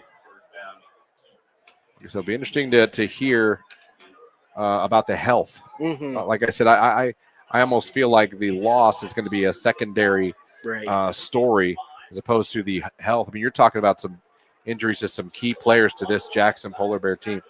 All right, here we go. 4th and 3. They're going to go for it. Sackerman going to throw. Throws it out towards the flat. Incomplete. It falls, and that will turn the ball over to Jackson with 2:59 left to go in the fourth quarter. Another final. Perry 2-0. We got 3 Federal League teams 2-0 to start the season, and another convincing win for Perry. 36-0 over St. V's. So congratulations to the Panthers 2-0. Lake 2-0. Hoover 2-0. Last we checked, McKinley was down. Also, I don't have an update for Green tonight. Thought I would. The last I checked, it was 14-0 St. Augustine over McKinley. See if we can find an update on that and Green. So, all right. Coursey now back out of quarterback for Jackson. Coursey turns. Going to hand it off to his tailback. That is Ty Jackson. He's run well in the second half for Jackson. Yeah, he's had a handful of good runs here. Let me add it up here real quick. 24 yards on 6 rushes all here in the second half. So getting some run with the injury situation and taking advantage of it. There could be a lot more carries for Ty Jackson if what we're hearing about Mara is true. So I applaud a kid out there, a junior, saying, I'll take the reins if you need me to. Coming up on 2 minutes to go. It's 2nd down and 6 for Jackson on their own 45-yard line. Jackson again falls forward, gets it up near midfield. That should make it 3rd down and maybe 3. We'll see where they mark it. 3rd and 4. Minute 47 left to go. We appreciate you guys having us on tonight, whether you're a fan of Fitch or Jackson, for having us on YouTube at Q92radiosports.com. That's 3rd and 4. Coursey wants to throw. Now he's rolling to his right, looking, throws on the run, almost intercepted there as he didn't really see the underneath DB sitting back there. 1:25 left to go. That's going to make it 4th and 4 for the Jackson Polar Bears. As we'll dip under a minute to go in this one. Good final starting to come in, especially from the Sports Network. Unfortunately, rolling clocks. Now, listen, we like running clocks here in favor of our teams that we cover. Right. But, yeah, Hoover again, 42-17 over Medina. Perry, 36-0 over St. V's. We'll be at a final here in 51 seconds here. Corsi back to pass on fourth down. Quick throw. It is caught by his receiver inside the 40, down to around the 38-yard line. That is caught by number 15 for the Jackson Polar Bears. And number 15 is Rex Sololia. With that catch, as we have two players down, one for Jackson, one for Fitch. They both are getting up in their own power. It was two of the big boys, an offensive and defensive lineman for both. Now, they stopped the clock with 33 seconds left, but both players are back up. Run the clock here. Clock is running. This will probably be the final play of the ball game. You hear the band for Fitch starting to celebrate here with 20 seconds left. Corsi. First down. Corsi rolling out, throws. It is caught around the 30-yard line by number 19. 10 seconds left. That is number 19, Russell Walker. And I think that is going to be the final play of the ball game. So it is a final now. Your score, Fitch 41, Jackson 3. Fitch improves to 1-1 on the season. Jackson falls to 1-1 on the season. But like I said, I think the bigger question is going to be the overall health of the Polar Bears and what it's going to look like for them next week. Will Mulliman be able to play? Is Maher hurt? As we're hearing reports, he will be. Will Eckerman be ready to go full go next week? A lot of questions. Let me see here. It says West Branch 21, New Philly 13. So that game getting a little closer late in the ball game there. That game is still live on the Q92 Sports Network. So feel free to switch on over to that game and check out the conclusion of that between West Branch and New Philly on the Q92 Sports Network. Final stats for the game. Derek, do you have them for us? Yeah, I'll give them here real quick. Anthony Corsi ended the night 7 of 13 for Jackson, 61 yards. Let me do some quick math here. Micah Regibal for Jackson, 2 receptions, 24 yards. And then the leading rusher still, despite the injury, was Chase Moore, 9 rushes for 65 yards.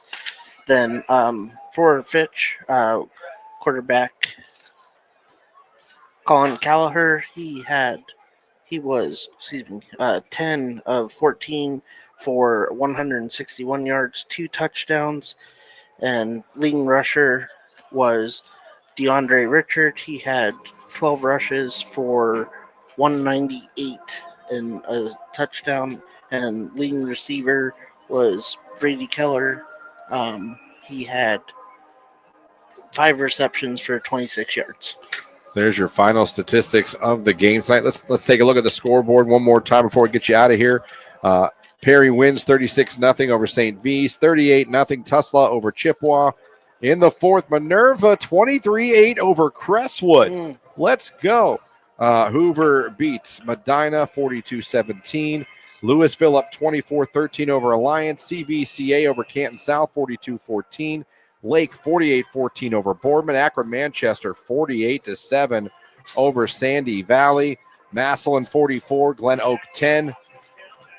Poland 35, East 6. Canton McKinley still down 14-0 to St. Augustine. Northwest up 28-0 over Marlington. Fairless beats Waynedale 35-0. Final Mogador 22, Canton Central 7. Let's look at some area scores there. So a tough loss, a real tough loss tonight here for Jackson, Derek. And now we have to kind of wait and see if some of these injuries are severe as we think, and when some other guys can return. And hopefully for Coach Rohr that they can return sooner than later. Yeah, it was good to see Mulliman on the sideline in the second half, standing, no ice packs, no walking boot. So hopefully that one is not as serious as maybe some of the other ones, but Yeah. definitely something to watch as we move through these high school weeks that come and go fast and There you go. furious. That's it for week 2 for us. I want to thank you, thank our sponsors. Without those advertisers, we couldn't bring these games to you. And also, those advertisers are advertisers that want to advertise and support these games. So the advertisers you heard in this game, they want to support Jackson. They want to support all these teams. So please, if you're thinking about using any of their businesses or you need anything their businesses provide, at least think about them when you're out there looking for anything, because they support your kids. They support your alma mater. They support these local schools here in Stark County. Thank you all for listening, whether it was on YouTube or Q92radiosports.com, whether you were a Fitch fan or a Jackson fan. We appreciate it. We thank you, and we'll be back with another game for you next week. So for Derek Dimmitt, I am Christian Bigglesworth. Again, your final score one more time, 41-3. Fitch beats Jackson. This has been high school football brought to you by the Sarshone Auto Group right here on the Q92 Sports Network. Have a great night, everybody.